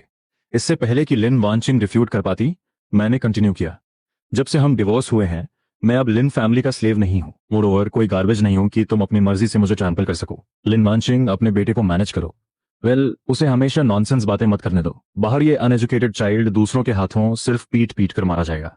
फर्दरमोर, मैं तुम्हें लास्ट टाइम वार्न कर रहा हूं, हम डिवोर्स्ड हैं। तुम्हें क्या राइट है डिमांड करने का कि मैं वापस आऊं? मुझे नहीं लगता तुम इतनी ग्रेट हो जैसे कि मैं तुम्हारे में जी नहीं सकता। तुम मुझसे बेहतर जानती हो। लिन फैमिली के रिसर्जेंस में ज्यादातर क्रेडिट मैं डिजर्व करता हूं। अब प्लीज इमीडिएटली डिसअपियर हो जाओ, अदरवाइज मैं पुलिस को कॉल कर दूंगा। लिन वानचिंग ने अपनी आंखें वाइड ओपन कर ली। उसे लगा जैसे उसके दिल पर किसी ने जोर से हिट किया हो। उसे बिलीव नहीं हो रहा था कि इस मोमेंट पर वो मुझे देख रही थी। वो इनएक्सप्लिकेबली पैनिक्ड फील कर रही थी। उसे सच में लगा कि मैं लीव करने वाला हूं। लिन वानचिंग बहुत अच्छे से जानती थी, दुनिया में कोई भी इंसान मेरे जितना उसके बिना नहीं रह सकता था। मेरे लव की वजह से मैं 7 सालों तक सब कुछ एंड्योर करने को तैयार था। इसी वजह से भले ही वो जानती थी कि उसके कई एक्शंस मुझे डीपली हर्ट करते थे, फिर भी वो बोल्डली बिना किसी वरी के सब करती थी, क्योंकि उसे लगता था कि मैं सच में लीव नहीं कर सकता। लेकिन इस मोमेंट पर मेरी कोल्ड वॉइस, वो पर्सन क्लियरली उसकी आंखों के सामने था, लेकिन डिस्टेंट लग रहा था। स्पेस और टाइम ग्रेजुअली डिस्टेंट हो रहे थे। लिन वानचिंग एक एक्सट्रीमली एरोगेंट पर्सन थी, स्पेशली जब वो मुझे फेस करती थी। वो अपनी सुपेरियोरिटी की सेंस को बिल्कुल हाइड नहीं करती थी। इस मोमेंट पर पैनिक ने उसकी पूरी बॉडी को एनवेलप कर लिया था। उसका कंप्लेक्शन समवॉट पेल था, उसकी टोन शार्प हो गई, अपनी आंखों के सामने की रियलिटी को एक्सेप्ट नहीं कर पा रही थी। उसने सूजी को स्कोल्ड किया, क्या तुमने इनफ ट्रबल क्रिएट नहीं कर लिया? अनरीजनेबल होने की भी लिमिट्स होनी चाहिए। महीनों तक बिना एक वर्ड कहे लीव कर दिया, यहां तक कि अपने ही बेटे को हिट किया। क्या एक फादर ऐसा करता है? तुम अनरीजनेबल हो रहे हो, नथिंग बट वांटिंग कि मैं तुम्हें लेने आऊं। मैं तुम्हारे सामने आ गई हूं, अभी भी सेटिस्फाइड नहीं हूं। फाइन, टू मी, मैं तुम्हारे जुआन को हिट करने को काउंट नहीं करूंगी, लेकिन वापस जाने के बाद तुम्हें एक सेल्फ क्रिटिसिज्म लिखना होगा। तुम्हें 1 हफ्ते के लिए स्टोरेज में लॉक करूंगी। बहुत दिनों से बाहर हो, सच में लगता है तुम्हारे विंग्स निकल आए हैं। इतना कहकर वो जुआन को बाहर ले गई। लिन वांशिंग ने डिलिबरेटली अपने स्टेप्स स्लो कर दिए, मेरे रोने और बेगिंग करने का वेट करते हुए, मुझे एक गुड लेसन सिखाने की प्लानिंग करते हुए। लेकिन कोर्टयार्ड के बाहर वॉक करते हुए उसने अभी भी मुझे रिपेंट करते नहीं देखा। लिन वांशिंग का एक्सप्रेशन अगली हो गया। उसने मुड़कर देखा, उसकी पूरी स्पिरिट शेक हो गई। मैं अनआन का हाथ पकड़े कोर्टयार्ड में खड़ा था, एक एक्सट्रीमली कोल्ड गेज यूज करके उनकी तरफ देख रहा था। कोर्टयार्ड की एक दीवार ने दो वर्ल्ड्स को सेपरेट कर दिया था। गोल्डन इवनिंग लाइट पूरे कोर्टयार्ड में स्प्रेड हो गई थी। अन और मैं फ्रीडम की सीक्रेट लाइट रेडिएट कर रहे थे। क्लियरली पहले उसके द्वारा लुक डाउन किया जा सकता था, अब मैं अनयूजुअली टॉल लग रहा था। कंप्लीट लॉस की वो फीलिंग सालों पहले फैमिली के बैंकरप्ट होने से भी ज्यादा कोल्डर थी। जब लू जिंगमिंग ने उसे अबैंडन किया था तब लिन वांशिंग ने अपने दांत पीसे थे। तुम्हें मेरा कैरेक्टर पता होना चाहिए, इस बार लीव करने के बाद तुम्हारे पास वापस आने का कोई वे नहीं होगा। जुआन ने फियर्सली अपना गाल पकड़ा। अगर डैड ट्रबल बनाते रहेंगे तो हमें डैड की जरूरत नहीं है। मैं इवनिंग लाइट में वॉक करता हुआ दरवाजे की तरफ बढ़ा। लिन वांशिंग की आंखें चमक उठी, वो अपने दिल में कोल्डली हंसी। अभी भी सोच रही थी कि मैं कितना डिटरमाइंड हूं, बस वो हमेशा के लिए लीव करने का एटीट्यूड शो करे। क्या मैं ओबीडियंटली अपनी फॉल्ट एडमिट नहीं कर लूंगा? वो अनकॉन्शियसली अपना चेस्ट स्ट्रेट करके खड़ी हो गई, जैसे कोई मास्टर किसी स्लेव को एग्जामिन कर रहा हो। फेस ने अपना फॉर्मर एरोगेंस रिगेन कर लिया। अपनी वर्ड्स फिनिश करने से पहले ही लिन वांशिंग की स्माइल उसके फेस पर फ्रीज हो गई। मेरा एक्सप्रेशन इमोशनलेस था। मैंने एक सेंटेंस कहा, गेट लॉस्ट, मेरे सामने दोबारा कभी अपीयर मत होना। जैसे ही गेट धीरे धीरे क्लोज हुआ, लिन वांशिंग की बॉडी वायलेंटली ट्रेंबल करने लगी। आंखों से एंग्री फायर निकल रही थी, दिल में ह्यूज वेव्स उठ रही थी। सूजी की हिम्मत कैसे हुई उसे इस तरह ट्रीट करने की? क्या वो उसे लव नहीं करता? जब मैं एन को लेकर घर के अंदर गया, मैंने उनकी तरफ एक ग्लांस भी स्पेयर नहीं किया। लिन वांशिंग बाहर एक पिलर की तरह अपनी जगह पर खड़ी रही। उसका माइंड कंप्लीटली ब्लैंक था। जुआन ने एंग्रीली अपना छोटा सा फिस्ट वेव किया, डेड गिविंग फेस। लेकिन फेस नहीं जानते, हमारे घर में दोबारा कभी कदम मत रखना। जब लिन वांशिंग स्मॉल टाउन में अपने बेटे को स्टर्नली एजुकेट कर रही थी, मैंने उस फीमेल क्लाइंट से मिलने के लिए अग्री कर लिया। मैं आन को एक फैमिली देना चाहता था। सी साइड कॉफी शॉप। ग्लास के थ्रू मैंने क्लाइंट की प्रोफाइल देखी। मुझे पता था गोल अचीव नहीं हो सकता। वो फीमेल क्लाइंट विंडो के पास बैठी थी, cold temperament, composed attitude, business people की मार्केट एयर के कंप्लीटली बिना। इंस्टेड ढलती सनलाइट के नीचे उसमें एक स्ट्रॉन्ग आर्टिस्टिक ब्रेथ थी। मैंने अपनी ब्रोकन लेग की तरफ देखा, क्विकली कुछ इनअप्रोप्रिएट थॉट्स को रिस्ट्रेन किया और उसके सामने आ गया। चिन्यू ने ऊपर देखा और मुझे केयरफुली एग्जामिन किया। चार आंखें मिली। हम दोनों ने एक दूसरे को ऑब्जर्व किया। एक्चुअली जब मैं कॉफी शॉप में एंटर हुआ था, चिन्यू ने पहले ही सीक्रेटली ऑब्जर्व कर लिया था। दिल में क्यूरियस थी कि आखिर किस तरह का डिजाइनर द ग्रेट सी जैसा dream like beautiful work create कर सकता है। चिन्यू द ग्रेट सी वर्क को एक्सट्रीमली वर्शिप करती थी। उसने कई बार मीटिंग्स अरेंज की लेकिन रिफ्यूज कर दी गई। उसने ओरिजिनली सोचा था कि ऑथर कोई एक्सपीरियंस्ड ओल्ड मैन होगा, अदरवाइज वो अपने वर्क में इतनी रिच लाइफ कैसे एक्सप्रेस कर सकता है। उसने एक्सपेक्ट नहीं किया था कि वो एक यंग मैन होगा। चिन्यू ने मेरी काम आंखें देखी, जिनमें लाइफ के लिए हिडन लव और एक्सपेक्टेशन थी। मेरी अपीयरेंस ने इमीडिएटली एक मिस्टीरियस रेडियंस ला दी। कॉन्वर्सेशन के थ्रू मैंने डिस्कवर किया कि चिन्यू न सिर्फ ब्यूटीफुल थी, बल्कि डिजाइन को लेकर उसके व्यूज भी यूनिक थे। द ग्रेट सी क्रिएट करने के बारे में बात करते हुए मैं नॉन स्टॉप बोलता रहा। चिन्यू ने अपना चिन अपने हाथ पर रेस्ट किया, अपने सामने मुझे देखती रही। कभी एडमिरेशन और एनकरेजमेंट शो करती, तो कभी इंसाइटफुल व्यूज ऑफर करती। अननोइंगली हम दोपहर से लेकर शाम तक बात करते रहे।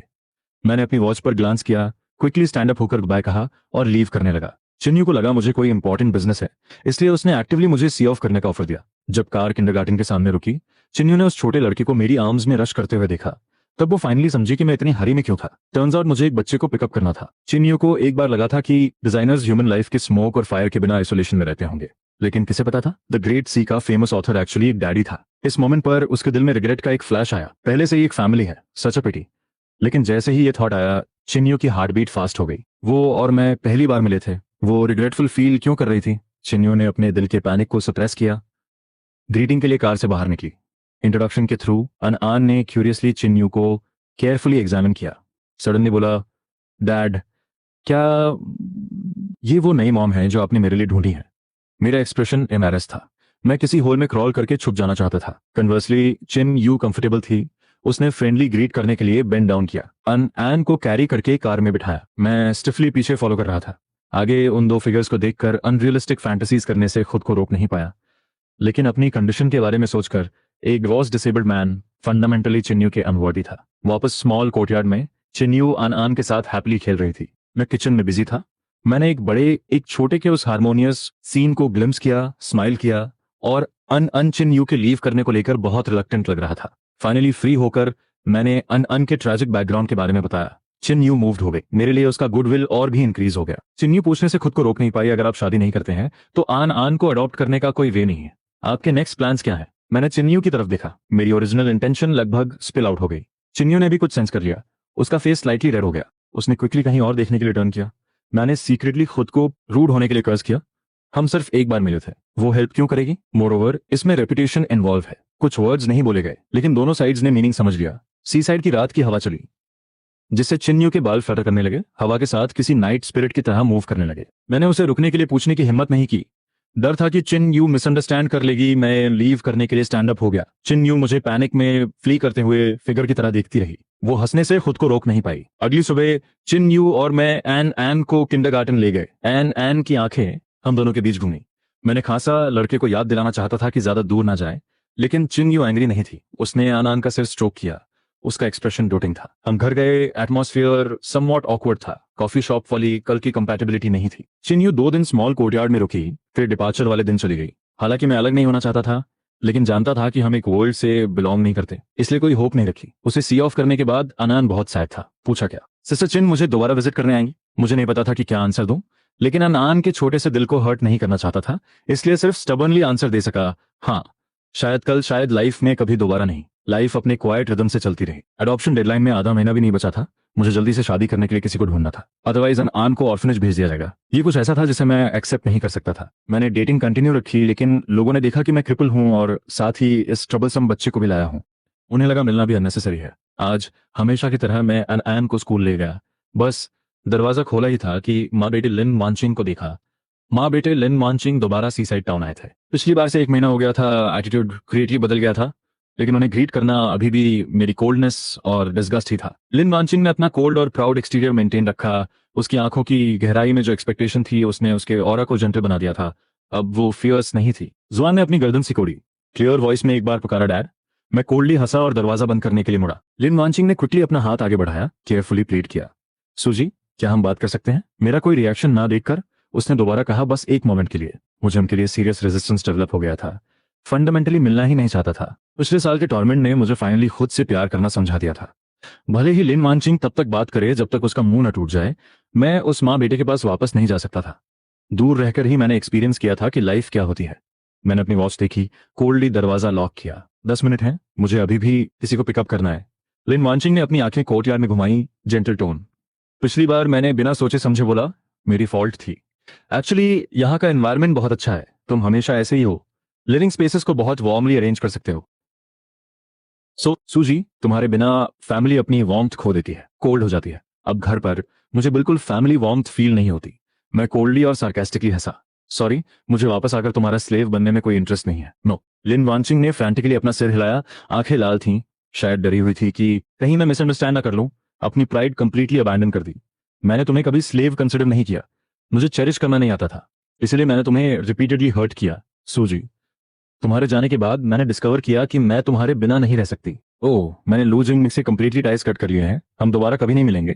जुआन को भी स्ट्रिक्टली एजुकेट किया है, उस लड़के को ग्रेटफुल होना सिखाया है। सूजी, बात यह है कि मैं समझने में बहुत स्लो थी, पहले डिस्कवर नहीं किया। एक्चुअली हम दोनों सच में कंपैटिबल हैं। लिन वानचिंग ने प्लीड किया, जुआन और मुझे दोनों को तुम्हारी जरूरत है, घर आ जाओ। मैं गारंटी देती हूँ कि अब से तुम्हें अच्छे से कॉम्पनसेट करूंगी।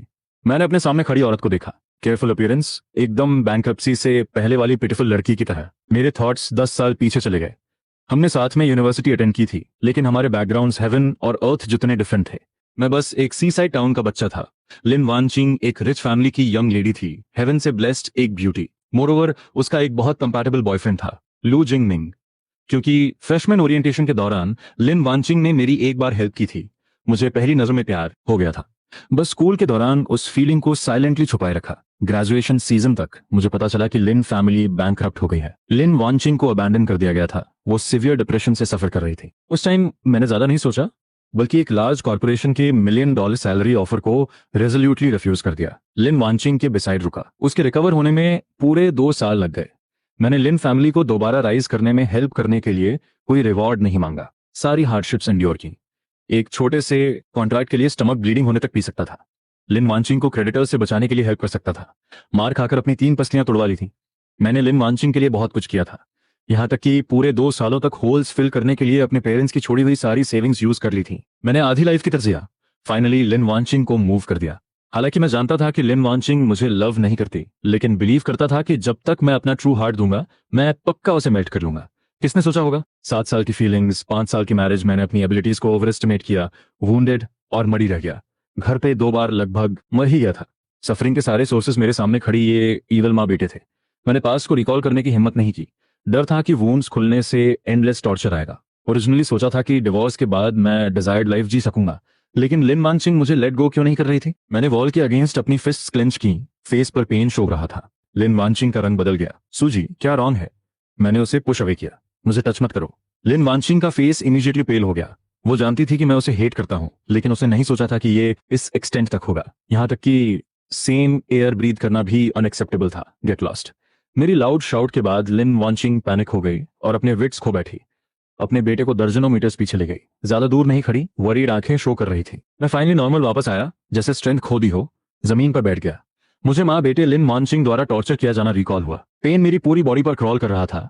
आंखें टेरिफाइंगली लाल थीं। मैंने एक डीप ब्रेथ ली। हॉर्स वॉइस, तुम देख रही हो ना? तुम्हारे पास आने से ही मुझे अनकंफर्टेबल फील होता है। क्या तुम्हें लगता है हम पास्ट में वापस जा सकते हैं? लिन वांचिंग, अगर तुम्हें अभी भी कुछ कॉन्शियंस बाकी है, मुझे अभी भी याद है कि मैंने लिन फैमिली के लिए क्या कंट्रीब्यूट किया। प्लीज मेरी वर्ल्ड में दोबारा अपीयर मत होना, क्योंकि मुझे डर है कि पास्ट याद आने पर मैं खुद को तुम्हें हेट करने से रोक नहीं पाऊंगा। Get lost. Lin Wanqing continuously अपना सिर हिलाती रही। टीयर्स ने डैम तोड़ दिया। एक्सप्लेन करना चाहती थी, लेकिन मेरा फियर्स एक्सप्रेशन देखकर उसके दिल में बची हुई लिटिल होप एक लाउड स्नैप के साथ टूट गई, किसी स्ट्रिंग की तरह। मैं चला गया, अपने फिगर डिस्टेंट होते हुए देखते हुए, फेडिंग इवनिंग लाइट के नीचे लिम्प करते हुए। डिसोलेट लग रहा था। लिन वांचिंग को ऐसा लगा जैसे मेरी स्पिरिचुअल वर्ल्ड अपना ओरिजिनल फॉर्म खो चुकी है, शैटर्ड हो गई है। लिन वांचिंग खुद को और होल्ड बैक नहीं कर पाई और अपना फेस कवर करके सॉब करने लगी। वो ट्रूली रिग्रेट कर रही थी, अपनी लाइफ यूज करके मुझे कंफर्ट करना चाहती थी, लेकिन मैंने रिडेम्पशन का कोई चांस नहीं दिया। लिन वांचिंग ने फाइनली इस मोमेंट पर एक्सपीरियंस किया कि मैं इनिशियली कितना डेस्परेट था। वो पेन बोन डीप था, मारो तक पेनिट्रेट कर गया था, हेल में गिर गया था। चिन यू आन आन का बर्थडे सेलिब्रेट करने आने को विलिंग थी। स्मॉल टाउन वापस लौटकर मैंने ये एक्सपेक्ट नहीं किया था। सीक्रेटली रिजॉइस किया, क्योंकि चिन्यू ने कोई इंटेंशन सेंस कर ली थी। स्मॉल टाउन लीव करना अपना एटीट्यूड डिक्लेयर करने जैसा था। मुझे कोई कंप्लेंट्स नहीं थी। कन्वर्सली फील हुआ कि ये नेचुरल था। एक डिवोर्स्ड पर्सन, डिसेबल्ड होने के नाते, चिन्यू जैसी परफेक्ट वुमेन की तो बात ही छोड़िए, स्मॉल टाउन की औरतें भी मुझे नहीं चाहेंगी। जैसे जैसे डेडलाइन अप्रोच कर रही थी, शादी करने के लिए कोई नहीं मिल रहा था, एन आन को बहुत लाइकली ऑर्फनेज भेज दिया जाएगा। घर के रास्ते पर वॉक करते हुए एन एन का छोटा सा फेस एक्साइटमेंट से रोजी हो गया था। 2 छोटे हाथों ने मेरे और चिन्यू के हाथ पकड़े हुए थे। किंडरगार्टन में सीखे सॉन्ग्स गा रहा था। लड़का ट्रूली बहुत हैप्पी था। मेरी आंखें मॉइस्ट थी। नहीं पता था कि ये हैप्पी टाइम कब तक लास्ट कर सकता है। अनान मेरी डार्क वर्ल्ड की डैम लाइट था। मेरी लाइफ का पार्ट बन चुका था। इतने शॉर्ट टाइम में शादी करने के लिए कोई औरत ढूंढना एक फैंटेसी के अलावा और कुछ नहीं था। अनान को सुलाने के बाद मैं कोर्टयार्ड में बैठकर साइलेंट नाइट स्काई को देख रहा था। साइलेंटली कुछ नहीं कह रहा था। मुझे अपने राशन में ये दिन सच में पसंद है। होम टाउन सी को फेस करते हुए, स्प्रिंग वार्मथ और खिलते हुए फ्लावर्स का वेट करते हुए। अगर मैंने आन आन को खो दिया तो मैं श्योर नहीं था कि मैं जीना कंटिन्यू कर पाऊंगा। मुझे रेस्टोरेंट में माँ बेटे लिन वान से मिलना याद आया। उस टाइम फ्रॉन करने से खुद को रोक नहीं पाया, क्योंकि मैं आन आन के बर्थडे को अफेक्ट नहीं करना चाहता था। ना दिखने का प्रिटेंड किया। मैंने एक्सपेक्ट नहीं किया था कि माँ बेटे लिन वांचिंग परसिस्टेंट गोस्ट की तरह हरास करना कंटिन्यू रखना चाहते थे। मेरी पूरी बॉडी अनकंफर्टेबल फील कर रही थी। मैंने प्रॉब्लम को क्लियर कर दिया था। बड़ी डिफिकल्टी से हेल से क्रॉल करके बाहर आया था। वो मुझे एक और अबिस में पुश करना चाहते थे। उस माँ बेटे के फियर्स फेसेस को सोचकर इमीडिएटली ट्रबल्ड और एजिटेटेड फील हुआ। मैंने अपने दिल की इरेशन एलिमिनेट करने के बहुत से वेज ट्राई किए। अनफॉर्चुनेटली इफेक्ट अच्छा नहीं था। एक बार साई किया, चेयर पर एक डेज में बैठ गया। मेरे पास अब गोल्स की कमी नहीं थी, पैसों की कमी नहीं थी, बस अपने खुद के रिदम को फॉलो करना चाहता था। वो छोटे हैप्पी डेज जीना चाहता था जिन्हें मैं डिजायर करता था। चिन्यू मेरे नोटिस किए बिना ही मेरे बगल में अपीयर हुई। हम दोनों ने नाइट स्काई को देखा। उसने पूछा, एन एन एक अच्छा बच्चा है, क्या आप कस्टडी गिव अप करने की प्लानिंग कर रहे हैं? मैंने बिटरली स्माइल किया और अपना सिर हिलाया। अगर गिव अप ना करूं तो और क्या कर सकता हूं? मेरे जैसा डिसेबल्ड इंसान मुझसे कोई शादी नहीं करना चाहता। अगर मैं विलिंग हूं तो, चिन्यू ने सॉफ्टली कहा। मैंने इनिशियली क्लियरली नहीं सुना, सडनली रिएक्ट किया। फोर्सफुली उठकर बैठ गया। मुझे बिलीव नहीं हुआ। तुमने क्या कहा? चिन्यू मुड़ी और स्माइल किया। मैं विलिंग हूं। मेरा एक्सप्रेशन वाइल्डली जॉयफुल था। एक्साइटेडली एक मोमेंट के लिए अपनी ब्रेथ कैच नहीं कर पाया। नहीं पता था क्या कहूं। चिन्यू ने 2 बार कहा, मिसअंडरस्टैंड मत करना, मैं बस नहीं चाहती कि एनन ऑर्फनेज जाए। मेरी और कोई इंटेंशन नहीं है। मैंने बिटरली स्माइल किया। ऑफ कोर्स, तुम्हारी कंडीशंस के साथ मैं इनअप्रोप्रिएट थॉट्स कैसे रख सकता हूं? हाउएवर प्लीज रेस्ट अश्योर्ड, एक बार प्रोसीजर्स हो जाएं, मैं जल्दी डिवोर्स दे दूंगा। मैं सिंसियरली स्टैंड अप हुआ और अपना सिर झुकाया। डीप वॉइस सच में ग्रेटफुल थी। मैं बहुत अच्छे से जानता था कि एंड में चिन्यू कितना कुछ लूज करेगी। वो शायद एक औरत की रेपुटेशन हो सकती है। मेरे दिल से पत्थर हट गया। मुझे लगा जैसे कोई बर्डन उठ गया हो। आज रात शायद मैं अच्छे से सो पाऊंगा। रूम में जाते हुए फिगर को देखकर चिन्यू की आंखें हिजी थीं। एक ऐसी आवाज यूज करते हुए जिसे सिर्फ वो सुन सकती थी। सॉफ्टली कहा, फूल। अगली दोपहर मैं मैरिज रजिस्ट्रेशन ऑफिस से बाहर किसी ड्रीम की तरह वॉक कर रहा था। ब्राइट सनलाइट लाल मैरिज सर्टिफिकेट पर गिर रही थी। हमारी जॉइंट फोटो गोल्डन लाइट से टिंज्ड थी, जैसे किसी अनयूजुअली हार्मोनियस चीज से ब्लेस्ड हो। एनान के एडॉप्शन प्रोसीजर्स करने में आधा दिन और स्पेंड किया। मेरा फेस स्माइल से ब्लूम कर रहा था। ईगरली उसे गुड न्यूज बताना चाहता था। इस इवनिंग हम तीनों ने एक जॉयफुल डिनर किया। मैं चिन्यू की हेल्प के लिए डीपली ग्रेटफुल था। कल जाकर डिवोर्स लेने का प्लान किया। चिन्यू को एक फोन कॉल रिसीव हुआ, हरीडली चली गई। डिवोर्स सिर्फ पोस्टपोन हो सकता था। मैं मैरिज सर्टिफिकेट पकड़े दरवाजे पर तब तक खड़ा रहा जब तक कि ऊपर से एक प्लेन नहीं उड़ गया। तब जाकर अपने सेंसेस में आया। साई करना रोक नहीं पाया। मैंने एक्सपेक्ट नहीं किया था कि डिवोर्स के आधे साल बाद मैंने दोबारा शादी कर ली। मेरा एक्सप्रेशन कंफ्यूज था। मेरे माइंड में एक वाइल्ड थॉट पैदा हुआ, अगर चिन्यू डिवोर्स नहीं देती और ऐसे ही एक फैमिली बन जाती तो एक्चुअली बुरा भी नहीं होता। लेकिन ये थॉट बस ब्रीफली गुजर गया। मुझे लगा ये बहुत अनरियलिस्टिक था। मैं उसके वर्दी नहीं था। उसे डिले करने की होप भी नहीं की। मेरे अन को अडॉप्ट करने के बाद लाइफ ग्रेजुअली स्टेबलाइज हो गई। लेकिन जब से चिन्यू गई थी हमेशा कोई न्यूज नहीं होती थी। अन के क्वेश्चंस फेस करते हुए मुझे नहीं पता कि कैसे आंसर दूं। फादर और सन सी के किनारे बैठे डिस्टेंस में देख रहे थे। दोनों किसी को मिस कर रहे थे। चिन्यू को कई बार कांटेक्ट करने का ट्राई किया। डिस्कवर किया कि हमारा साथ का टाइम बहुत शॉर्ट था। कांटेक्ट इन्फॉर्मेशन नहीं थी। चिन्यू ने भी एक्टिवली कांटेक्ट नहीं किया। मेरे दिल को गिल्टी फील हुआ। आफ्टर ऑल मेरे अफेयर्स की वजह से उसे अनमैरिड से ट्वाइस डिवोर्स तक हार्म किया। मुझे लगा चिन्यू शायद एंग्री है या किन्हीं और रीजन से। अनआन ने ग्रेजुअली किंडरगार्टन लाइफ को अडेप्ट कर लिया और अपनी नई मॉम को भी रेयरली मेंशन करता था। ओकेजनली दूसरे बच्चों को उनकी मदर्स द्वारा पिकअप करते देखकर एनवियस आंखें शो करता था। मुझे पता था कि चिन्यू जब नेक्स्ट टाइम स्मॉल टाउन आएगी तो वो मैरिज ऑफिस जाने के लिए होगी, डिवोर्स के लिए। ये स्लो पेस लाइफ टाइम बहुत क्विकली गुजर गया। एक पलक झपकते ही आधा साल गुजर चुका था। अनआन थोड़ा टॉलर हो गया था। छोटा सा फेस सॉफ्ट और टेंडर था। Extremely cute. सब कुछ एक अच्छी डायरेक्शन में डेवलप हो रहा था। इकलौती चीज जिसने मुझे अनहैप्पी किया वो माँ बेटे लिन वांचिंग का स्मॉल टाउन आना और स्ट्रीट के पार एक 2 स्टोरी हाउस खरीदना था। फॉर्चुनेटली लिन वांचिंग जानती थी कि मैं उसे डिटेस्ट करता हूँ। कभी एक्टिवली ओवर नहीं आई। कन्वर्सली जुआन की थिंकिंग ग्रेटली बदल गई। समझ गया कि पहले बहुत सी चीजें रॉन्ग की थी। शेमलेसली कोर्टयार्ड में आ जाता। साइलेंटली होमवर्क करने के लिए एक छोटी चेयर ले आता। मैंने उसे रोका नहीं। आफ्टर ऑल वो मेरा बेटा था, इसलिए लड़के को फ्रीली आने जाने दिया। मैं जुआन के चेंज से सरप्राइज था। लग रहा था लिन वांचिंग ने इस आधे साल में एजुकेशन पर कंसिडरेबल एफर्ट डाला है। कम से कम लड़का अब पहले जैसा नहीं था। आंखें अपने सिर के ऊपर। साथ ही अब कैजुअली मुझे डिसेबल्ड नैनी नहीं बुलाता था। जुआन ने कई बार मुझे डैड बुलाने का ट्राई किया था। मैंने एग्री नहीं किया। फिर उस लड़के ने दोबारा बुलाने की हिम्मत नहीं की।